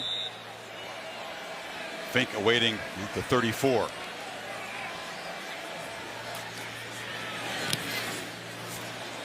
Low kick. Finke will have a go at a return. gets a block initially and spins free until being knocked down at the 40. This beautiful evening in LA, our aerial coverage provided by Goodyear. From the end zone to the uprights, nothing comes between hard work and a goal. Goodyear, more driven. The College Football Playoff National Championship Trophy presented by Dr. Pepper is here. Can the Irish hold this lead? Can they punch their ticket, a presumed playoff bid for the first time? Of the 16 playoff teams so far, only 9 different schools have made the playoff, and Notre Dame really among the contending teams, the only fresh blood team, the only team that hasn't yet been in the playoff that has a good chance. From the 40, Book lofts it. Boykin comes back in a battle and a flag on Marshall. Who'll be surprised at this.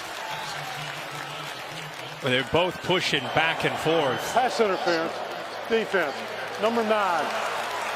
First down. Chris, I'll be honest with you, and Dave can chirp in here.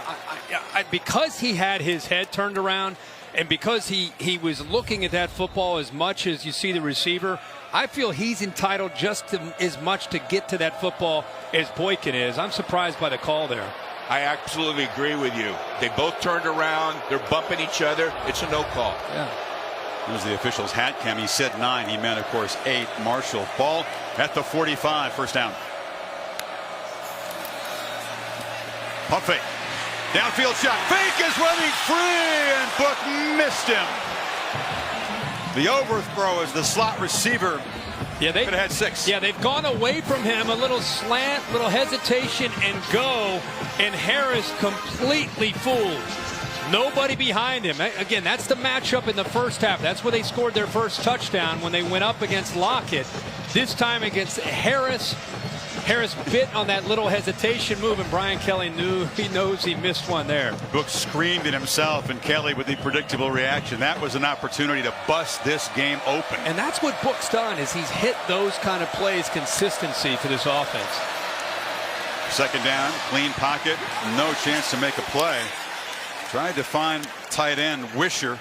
Tight ends have been pretty well controlled by this SC defense, and that's Jordan McMillan. Kirk is a walk-on, true freshman, out there playing because so many guys in the secondary are banged up. Imagine what he's thinking right now. How about that? You're talking about not only true freshmen, they have walk-ons out here playing, down to their 6th and 7th safeties because of injuries and players that are no longer part of the program. Book out of rhythm a bit. He's missed on his last 5 passes. Needs 10 on third down.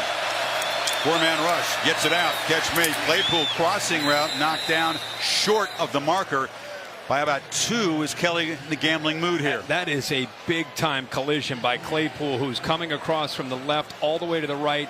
Full speed. Ball thrown in front of him. Big-time hit with the linebacker and the big receiver. Ball spotted back closer to the 43. It's a very long 2. Notre Dame going to call a timeout here to think it over. So Notre Dame threatening to add to a 4-point lead. 3:04 to play in the third quarter. And because of the storyline and the fact that USC has been a mentally fragile team, sort of unable to maintain leads and momentum and react to their own mistakes, every possession when Notre Dame has a chance to build this lead just feels very big. And I think Brian Kelly kind of senses an opportunity here. We'll see if he ends up going for it. You know, you could bring the offense out and even kind of have that pooch punt where you get the ball maybe down USC down inside that 5 or 10 yard line, or who knows, maybe go for it here. It'd be a gutsy call. Brian Kelly knows, like I said, this is a critical moment in the game. Up 4. He's clearly probably sees a matchup that he likes. Yeah, the offense is still out there. This is good stuff. Notre Dame trying to complete a perfect regular season, head to the playoff. Trojans playing for bowl eligibility.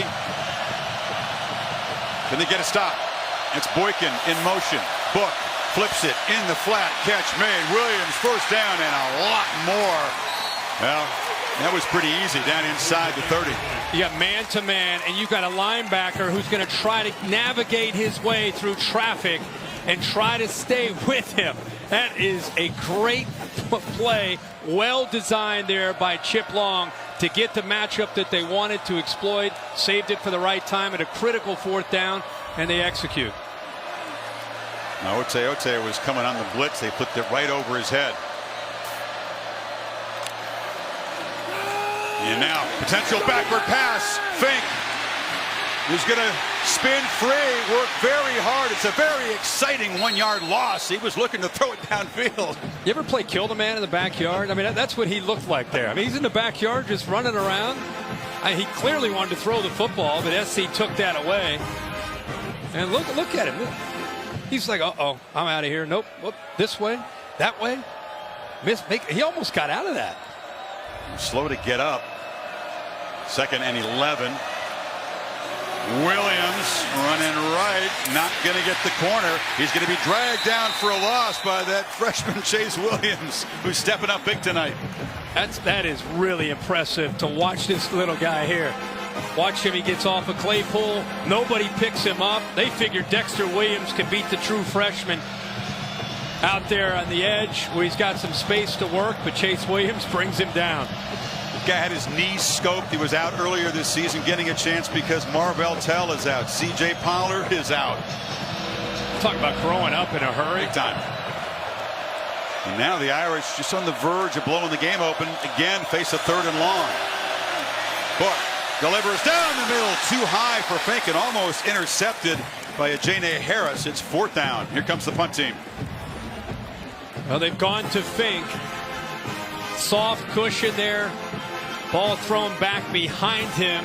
Harris, who's known as a nickelback, has been forced to go back to play safety with some of these other injuries that they have. And Ian Book, just not quite your typical rhythmic, accurate passer tonight. And correction, not the punt team, but Justin Yoon for a long field goal. This is for sole possession of the Notre Dame career record for field goals. He's got 57.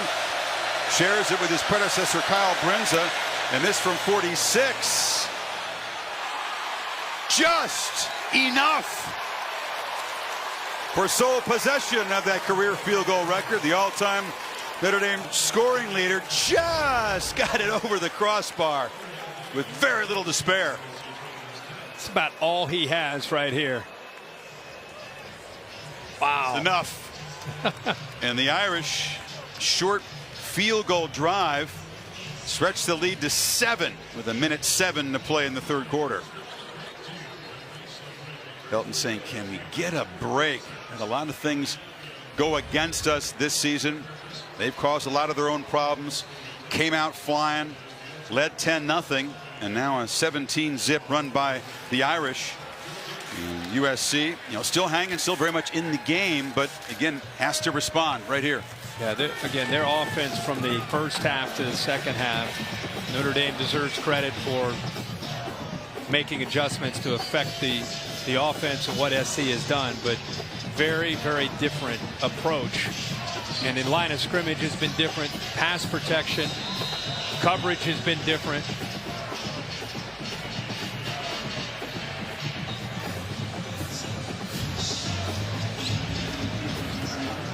So Yoon pumped up after his record field goal, drives the kickoff deep into the end zone as we check back with Matt Berry for an update. A little bit of separation in College Station. All right, thank you. Clemson's going to put away South Carolina. Clock running down at Death Valley. It is a final, so Clemson and Alabama both completing perfect regular seasons. We'll head to their conference championship games next week. We'll have Clemson and Pitt in Charlotte. Daniels to Ware. And Ware running hard, bangs for about 8. We talked about the runs that USC has given up. Maybe positive starts to games, Kirk, and it turns around. They were up 11 against Texas, 34 unanswered.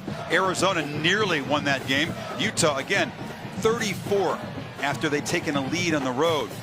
Cal, the final 15 points of the game. UCLA, the final 13 last week. And now Notre Dame, 17. Inability to answer. Going to be 3rd and about a yard. We talked about the difference with Clay Helton and how they had a great plan to start this game, and boy, they were moving the ball up and down. You can see in the first quarter, second quarter, and look what they've done here in this third quarter. A lot of that was passing yards in those first and second quarter from JT Daniels on a lot of quick, easy throws, and that's not been the case at all here in the third quarter. Step is the back, and the young guy fighting. Where will they spot it? It'll be right near the marker at the 35, and what will be the final play of the third quarter. It is a first down for USC. So Notre Dame with 17 points in a row, a quarter away from the playoff. Can they hold the lead? Back after this message and a word from your local ABC station. Set for the final quarter on Saturday Night Football, presented by Walmart, part of the Jiffy Lube Rivalry Series.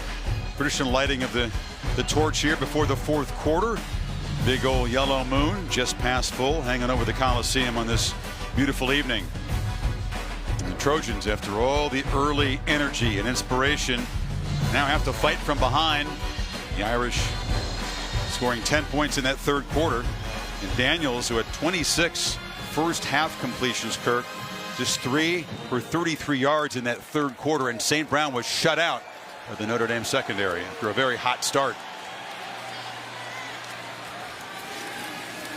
On first down, it's Ware up the left side. Big collision, falls forward for 4. Again, you're seeing Gilman, that safety, just the willingness to come up. He's done it all year. Just a physical safety. He and Tranquillicone usually just control the middle of that Notre Dame defense when teams try to run the football. He grew up admiring Manti Te'o, same hometown as the former Irish linebacker, and same hometown as Ken Niumatalolo, the Navy coach, where Gilman played. Very successful freshman year before transferring. Daniels has a lot of time for the pocket and fires across the middle, and it's Vaughns running free. First down inside the 45. Watch Okwara right here again. Take this away. See a big adjustment we've seen. He looks that way, but to his credit, he comes back. On the offense, number 8. Converts. 5-yard penalty. It's going to come back. Second but they are. Ineligible man downfield negates the big play. Self-inflicted wounds for the Trojans, such a theme this season. It was St. Brown, who's usually in an eligible position as a receiver. Misalignment again, representation of again this year. It wasn't an offensive lineman, it was a receiver. Of all things. He was covered up. And Ware barrels forward on 2nd and 11, gets close to the marker at the 44. He is running tough tonight.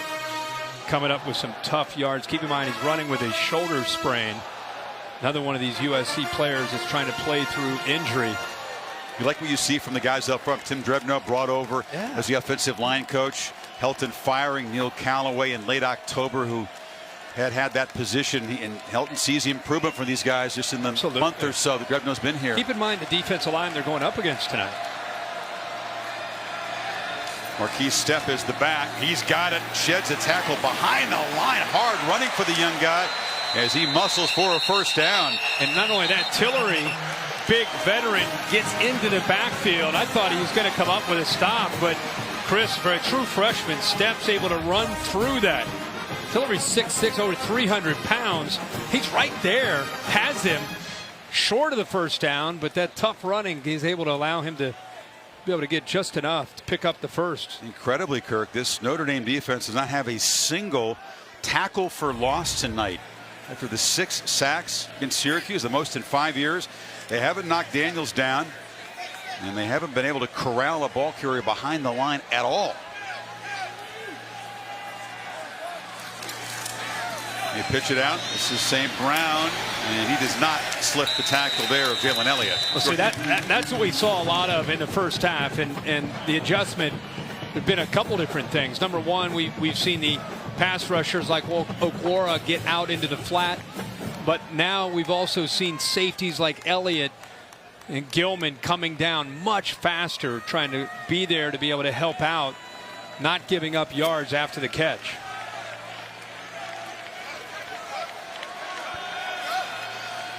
Step motions out on 2nd and 8. Irish rush 3, and Daniels tried to get it to St. Brown, diving, incomplete.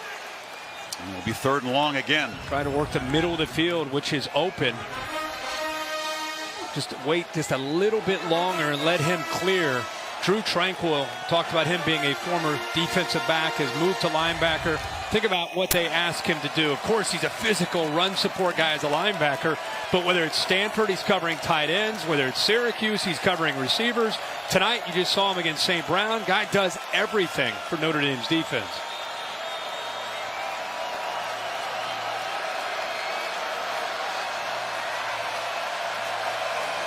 Four-man rush on 3rd and 8. Daniels flushed, fires far side. St. Brown goes up, incomplete. Caught it, but out of bounds. Well defended by Nick Coleman. He tried to get that right foot down. That was tight. Looks like, boy, he had to avoid the rush. Just misses the right foot getting down. How about the JT Daniels? He knew that they're rushing forward. They had a little bit of a twist. He had to step off to his left. And that slight hesitation, moving to his left, by the time he set his feet to throw, his receiver is already close to the sideline. And the possession stalls, and here's Budrovich. Finke watches it sail over his head, and it'll be a touchback. So the Irish back to work. Up 7 inside of 12 minutes to play. Ron, something's going on at Schwab. Pacific Life game summary. These two Californian quarterbacks booked from up north. He has faced more pressure. He's actually been sacked 3 times tonight. And Daniels, Kirk, after that red hot start, cooling off a lot after halftime. Yeah, 35 yards in the second half after 2:44. As you said, you and I were at the break saying that's kind of been how this season has gone. There are times when you watch SC and you're like, wow, I like this team a lot. Other times where you can't quite figure out what's missing. One of the things the Trojans have struggled with all year long is creating turnovers. They only have 9 takeaways this season, only 3 interceptions. Something like that desperately needed to change momentum, but it's just not in the MO. Think about it, when you say that, when you create 9 turnovers, you're 125th in the country. And that's no matter how many injuries you have, you'd expect SC to come in to fall into a few more turnovers. Absolutely. They're -2 tonight with the 2 fumbles in the first half that were both costly. Finke in motion on 2nd and 8. They fake it to him. Book flips it now short. Williams has blockers and space. And a big gain out to the 45. He's been a very effective receiver and had that big 52-yard touchdown run. So you're going to get jet motion, and you got 2 tight ends here. Look how the SC defense has responded to that. So everybody's overloading to the right. Even the corner's going over there. Nobody's left on the backside. USC lucky that one didn't even go for further yards. Well designed again. Nice job of manipulating the eyes of the USC defense. He got 22 yards. Now has 128 all-purpose yards. And Williams has the football again. And this is yet another test for this USC defense to get the football back. You're 5 and 6. You're down 7. It's a rivalry game. You've been playing your heart out. They don't have a lot of depth. They're not able to rotate a lot of guys. Do you start to wear down emotionally on the defensive side? Because if you do, that's where you blow a gap. That's where your tackling gets sloppy, and that's where Notre Dame can hit a big one. Williams trying to do just that. On cue, he barrels down to the 35, and that wear and tear is beginning to show. Yeah, and again, they've done a nice job with their play designs. Up front, I think Notre Dame's starting to take control, pushing people around, getting the talented back like Dexter Williams to that second level. He almost got out that time and took it to the end zone. He's spelled by Jafar Armstrong. Missed 3 games with the knee. He's back healthy. Gives them another weapon, a change of gear back. He goes out as a receiver, and Book finds underneath Claypool on a crossing route. Big stiff arm against Smith, and he's run out, but Irish back in the red zone. They're getting some guys downfield. Watch the receivers go here, and then they're able to work underneath. A lot of those SC defenders worried about the tight ends, running backs getting downfield. Leaves a nice opening underneath for the receiver Claypool.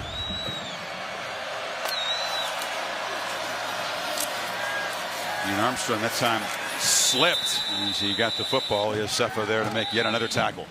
I thought he and Book might pull that one.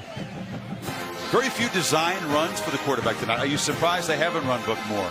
Yeah, just because even if you just sprinkle it in, it makes the defensive coordinator have to be aware of it. That looked like a zone read. Yosefa, who kind of came down on the back, I thought he might pull it out and have some room to work to the outside. Williams back in the game. He's got it. And great penetration. That was the freshman there. Now, Ote, number 1, has played a tremendous game. Cam Smith, the veteran, getting him lined up because he's not really sure what he's doing out there, but he's making plays. I tell you what, they're telling us he's the next great one. And watching him tonight, I can see why Clancy feels that way as a defensive coordinator. He's got the body, he's got the speed, he's got the mentality, and he's going to learn more and more about the scheme. Tonight, they've just kind of turned him loose. Let him be an athlete and let him try to hit some gaps and apply pressure. He's a guy that's moved over from middle backer, where he's the backup to inside linebacker tonight, so a new role tonight. Now Book has to backpedal, fires to the end zone in heavy traffic, and it's intercepted. An unwise play, and of all people, Jordan McMillan, walk-on, who got a pep talk this week from ex-Trojan Jason Sehorn.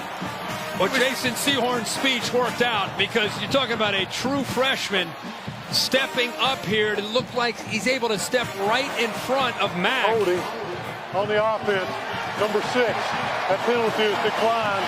Result of the play is an interception. First down. Timeout. First of all, Chris, a rare, poor decision here by Ian Book to throw that into so much traffic. The progressive pylon cam shows you 3 different USC defenders in the area, and give McMillan a lot of credit for that interception. We said they don't create many takeaways. They got a big one there.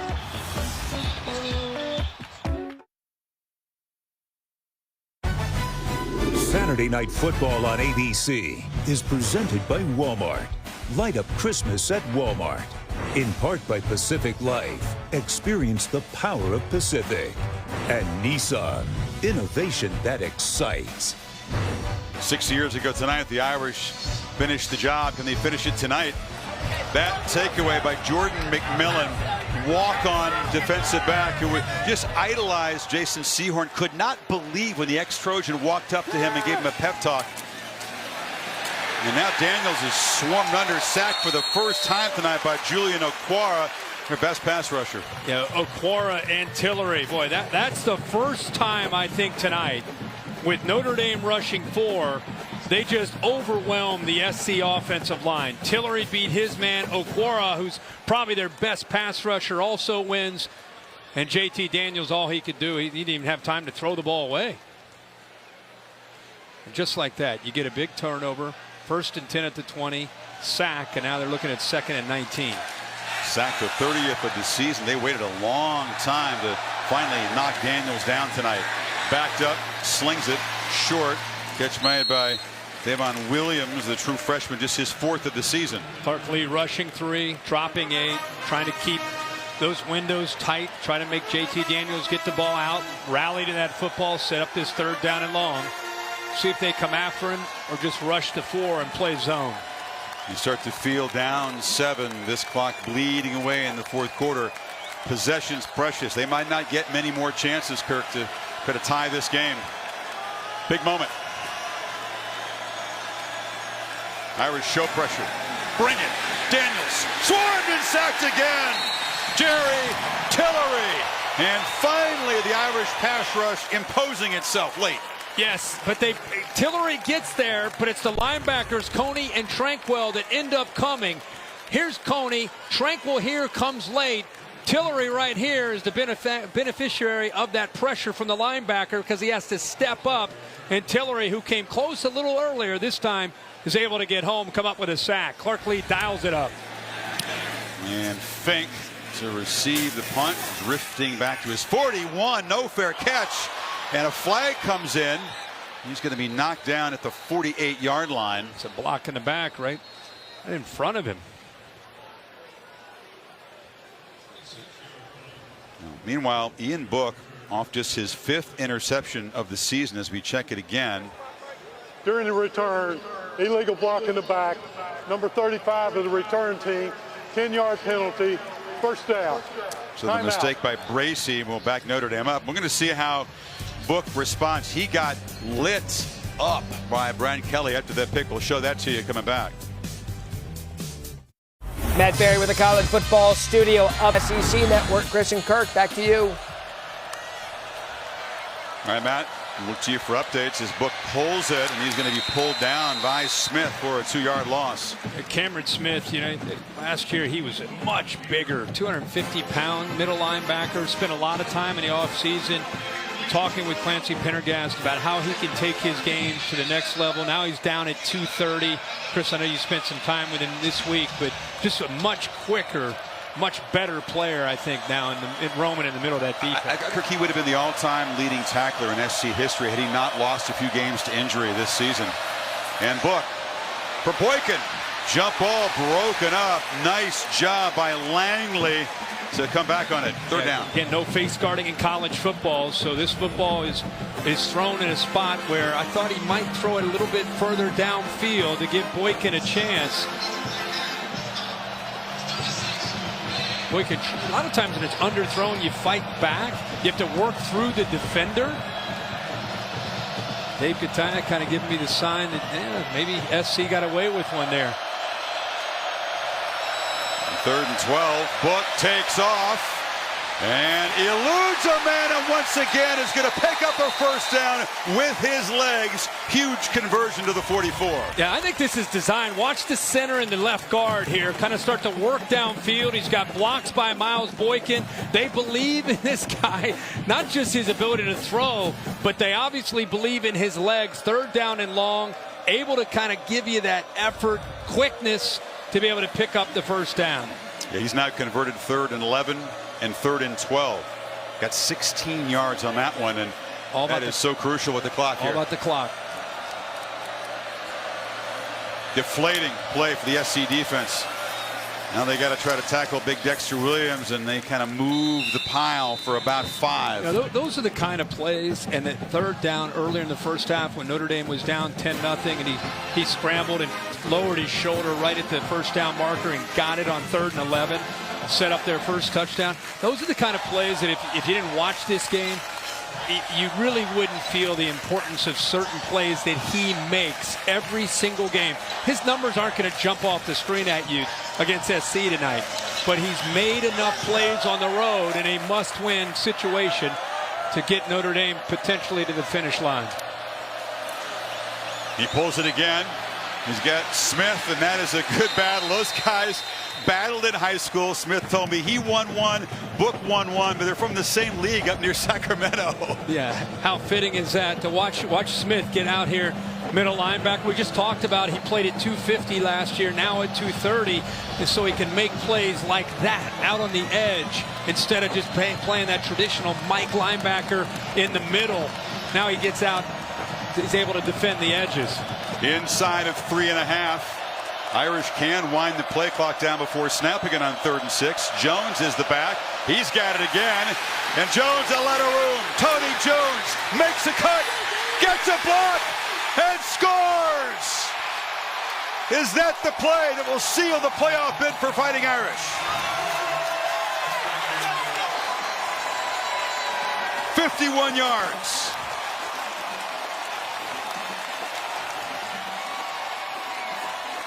You live by the sword, you die by the sword. USC's defense tonight, give them credit. They've been aggressive. They knew coming in tonight that they'd have to take chances. They'd have to blitz Ian Book and have to come after Dexter Williams. And here late in the game, in a big 3rd down and 6, they end up busting a coverage by bringing one too many and nobody accounting for the back out of the backfield. His first career touchdown reception, Kirk, and first tonight. Almost dropped the ball there, but collects it. Big block downfield from Boykin. It's the Irish by 14, closing in on that playoff bracket.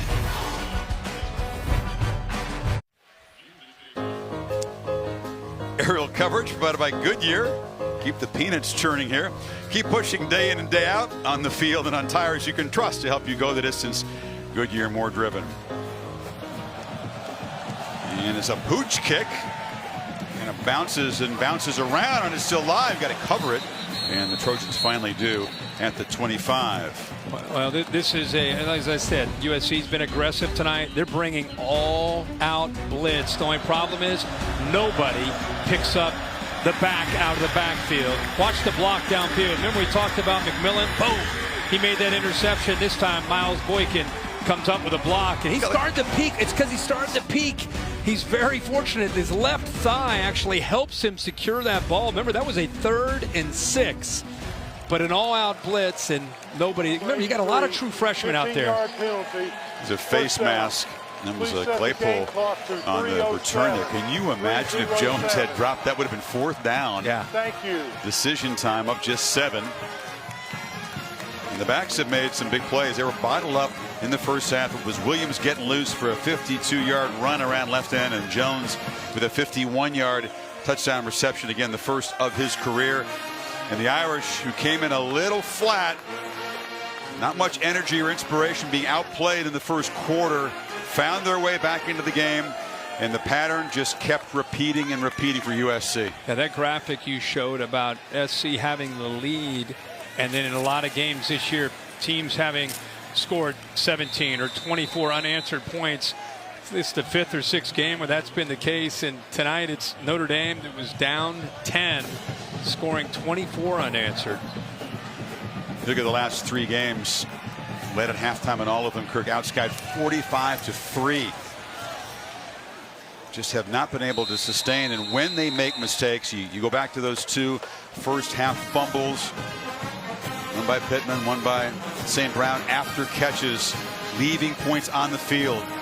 Coming back to haunt them. See Sedware, who has that shoulder sprain, just by making the effort. Looks like he is actually going to stay in the game. He did not look like he was in good shape, but he's going to stay in.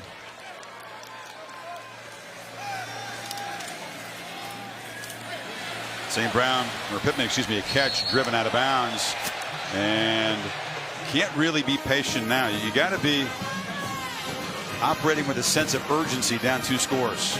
Yeah, and Notre Dame, who's taken away the quick, easy throws that JT Daniels made in the first half, now softening things up a bit with the 2-score lead, willing to give up some of those yards just as long as that clock continues to move. Daniels pressured again, spun around, and just heaves it into the bench to avoid a sack. That was Khalid Kareem, who was chasing him. When you talk with Notre Dame fans or folks that follow this team, the coaches, everybody gets excited about Tillery, Okwara, Hayes. Khalid Kareem's the guy who really stands out. His athleticism, his power, how hard he has really worked to become the complete player he is at that defensive end spot.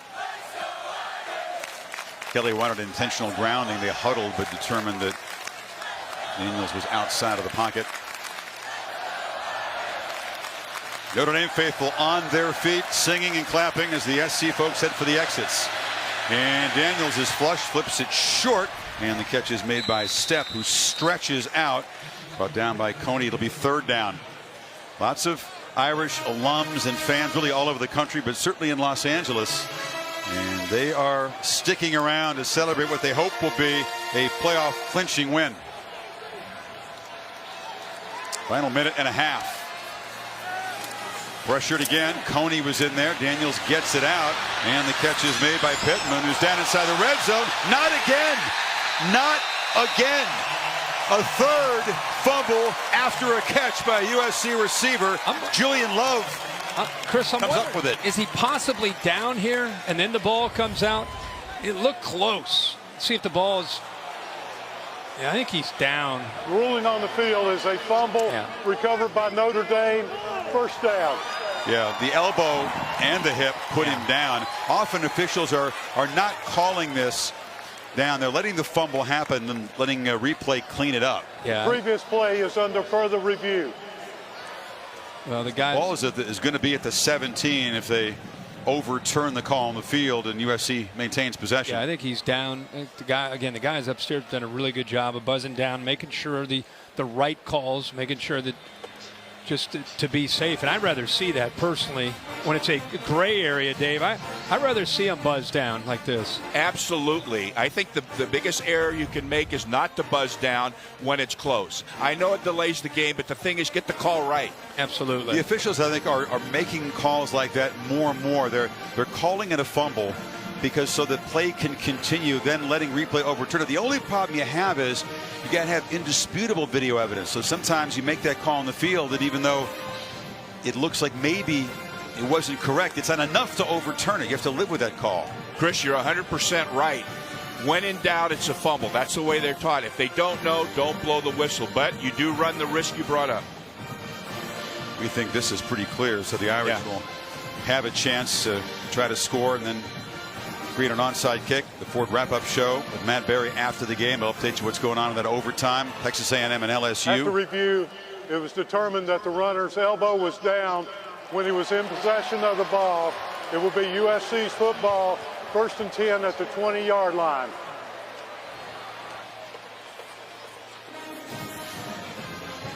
Getting to spot the ball at the 20.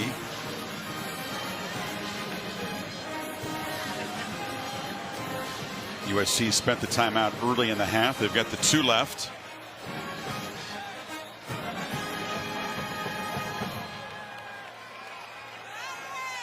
And the clock winding. You shouldn't spend too much time here. Daniels wants to launch to the end zone. Jump ball batted away. Nice job by Tranquil, who dropped back in coverage. Yeah, I continue to just watch Tranquil and just how can you not love this kid and how he plays. Like I said earlier, he's very, very physical. Been playing through so many injuries. I don't know, a lot of times you wonder how he's even out there because some of the things he's had to deal with, but continues to go out and shows such good instincts when he's in coverage. 2 ACLs in his career. Had a fractured finger, was playing with a cast earlier this season. Final minute. USC in desperate need of an immediate touchdown. Daniels again for the end zone. And incomplete. St. Brown was there. Had his hands on it. Coleman in coverage. It's 3rd down. Yeah, Nick Coleman is a former corner that a lot of times in obvious passing downs, they put him in at that nickel spot. Gets his right hand in just in time to knock that ball away. Well schooled. Just watched the receiver's eyes, didn't he? Brought the hand up at the last possible moment. What a luxury to have a corner who can sometimes come in there. You know, they'll mix different guys in there with Houston Griffiths. Griffiths will sometimes get in there. Nick Coleman. We've seen Bracey play there as well. On 3rd down, they bring pressure. Daniels picks it up, throws to the end zone. Touchdown, Tyler Vaughns. Trojans within 8, and some folks looking in are happy about that touchdown. You talk about high pointing the ball. I love where he puts this up, and look at Tyler Vaughns go up and make a play on this. Really not much that Pride could do on that.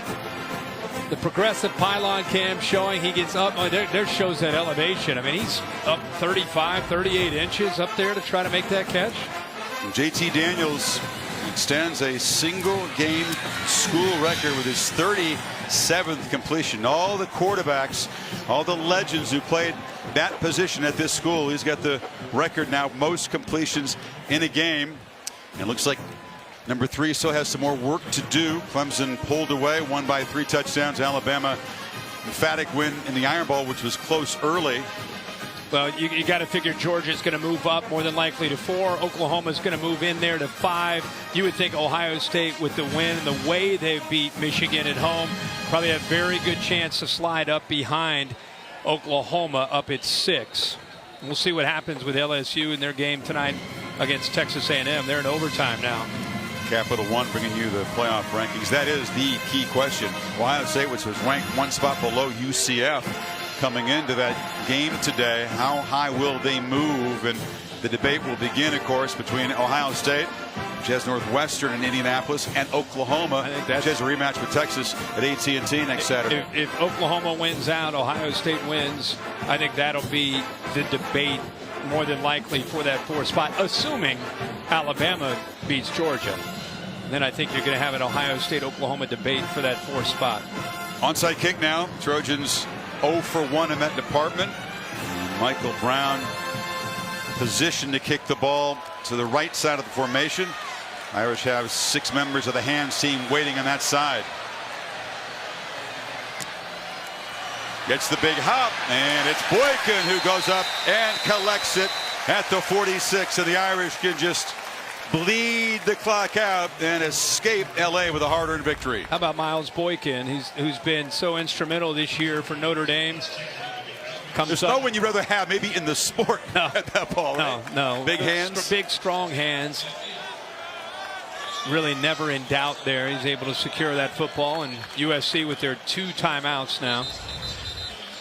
So the Trojans will finish 5-7 and miss a bowl. Finish with a losing record for the first time since 2000. And the Irish, who came here with one mission in mind: stamp that 12th victory, punch that ticket to the playoff. In your mind, should the Irish fans have any worry at all about what the selection committee will do with them? No, I don't think so. I don't think so. There's been talk from people about, hey, they don't play a conference championship game. To me, Notre Dame's 12-0, and going into this weekend, they're sitting at 3. I don't know how you can win in a rivalry game on the road and finish the year 12-0 and have the committee say, "Oh, hey, good try. We're going to slide you back." I think they'll stay up in the top 4. Now they may slide down possibly by the time it's all said and done next week, but right now I think they sit there at 3 going into this week. Not just the 4, but the seedings are important. If you're the 4 seed and there's no upsets, guess who you play in the semifinal? But Notre Dame should have about 5 weeks of rest. The semifinals are the 29th of December in Miami and in Dallas. And if there are no upsets and the rankings don't change, if it is, say, Bama, Clemson, Notre Dame, it would be Clemson and Notre Dame in that 2-3 game. That game will be played in Miami. We're a bit ahead of ourselves, but I think you can draw those conclusions to be a rematch of that great 2015 game down in Death Valley when Dabo's Tigers stopped a 2-point conversion, that sloppy, rainy game. We were there. Yeah, bring your own guts, Dabo said. Right. But again, chips have to fall for some of the other teams. The Irish can feel pretty good about themselves. Brian Kelly, some thought he was on the hot seat beginning this season, has gotten his Irish to 12-0. And now we'll see what the future holds for Clay Helton. I would expect he'll be right here next season. Lynn Swann hasn't said anything, but I would not expect a change to be made. I would stay tuned for that. No, I expect him to be back. Go win it all, Helton said to Kelly right there. And there's no huge celebration for the Irish, Kirk. True to their personality, it's a very business-like approach right now, isn't it? There's no one cracking the champagne bottles. And let's hear from Brian Kelly with Maria. Not champagne bottles, Gatorade bats now for Brian Kelly down here. Coach, a perfect 12-0 on the season. How would you describe what this team has accomplished this year? Today it was gritty. I mean, it wasn't perfect. Give a lot of credit to USC. Coach had them ready to play. Coach Helton got those kids to play at a high level today. And we weren't perfect today, but it's been a long stretch for us. You know, we were in LA this week. We were in New York last week. Chicago, we're like an on-Broadway play. But our kids mustered enough and played really well in the second half and finished the season perfect. It's hard to do that. So I guess the real question is, what will you be doing next week as everyone else is playing a conference championship game and you're waiting to see your fate on Selection Sunday? Well, we'll recruit all next week, and then we'll get back together on Saturday, and we'll see if we're good enough to make the playoffs. We hope we are. Is your team good enough? We think so. We think this is a team that has sustained itself week in and week out, played really, really good defense, let our guard down maybe at the end here. That offense was clicking today for USC, and we've hit all the challenges all year, offensively, defensively, and special teams, and we think we're deserving. We know that if we get that opportunity, we're going to represent very well. Thanks for your time, Coach. Thank you. Appreciate it. Understated at first, but then he made a strong case at the end. Again, hard to imagine a 12-0 Notre Dame team getting jumped by a couple of one-loss teams. No. Nothing weirder has happened in the playoff era yet. I'm not saying it's impossible, but unlikely. I'll say it for you. It's impossible? It's impossible. They're 12-0. Go recruit. Go sit back. Have a big party next Sunday, and see if you're at where you end up. The busy Broadway show, as Kelly referred to it, they can take hiatus now for 35 days. If, in fact, they are in the bracket, it'll be 5 weeks' time, the semifinals. They had to earn it, though. Gritty, not pretty, in the 90th edition of SC Notre Dame.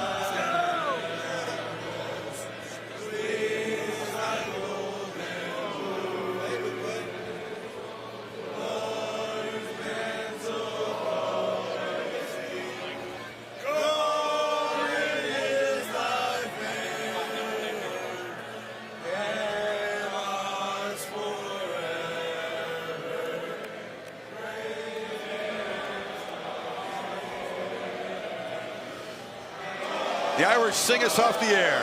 24-17 is the final here in the Coliseum. Tonight's game produced by Bill Bonnell, predicted by Derek Mobley. A huge salute to our entire crew, which worked on Thanksgiving, bringing you the broadcast tonight and throughout the season. We'll see you next Saturday night in Charlotte, the Dr. Pepper ACC Football Championship game. The Clemson Tigers will try to punch their ticket into the playoff and complete a perfect season. Tranquil and the Irish walk-off winners. The Ford wrap-up show coming up. Let's go to Matt Berry. Chris Fowler, thank you. Happy Thanksgiving. Welcome to the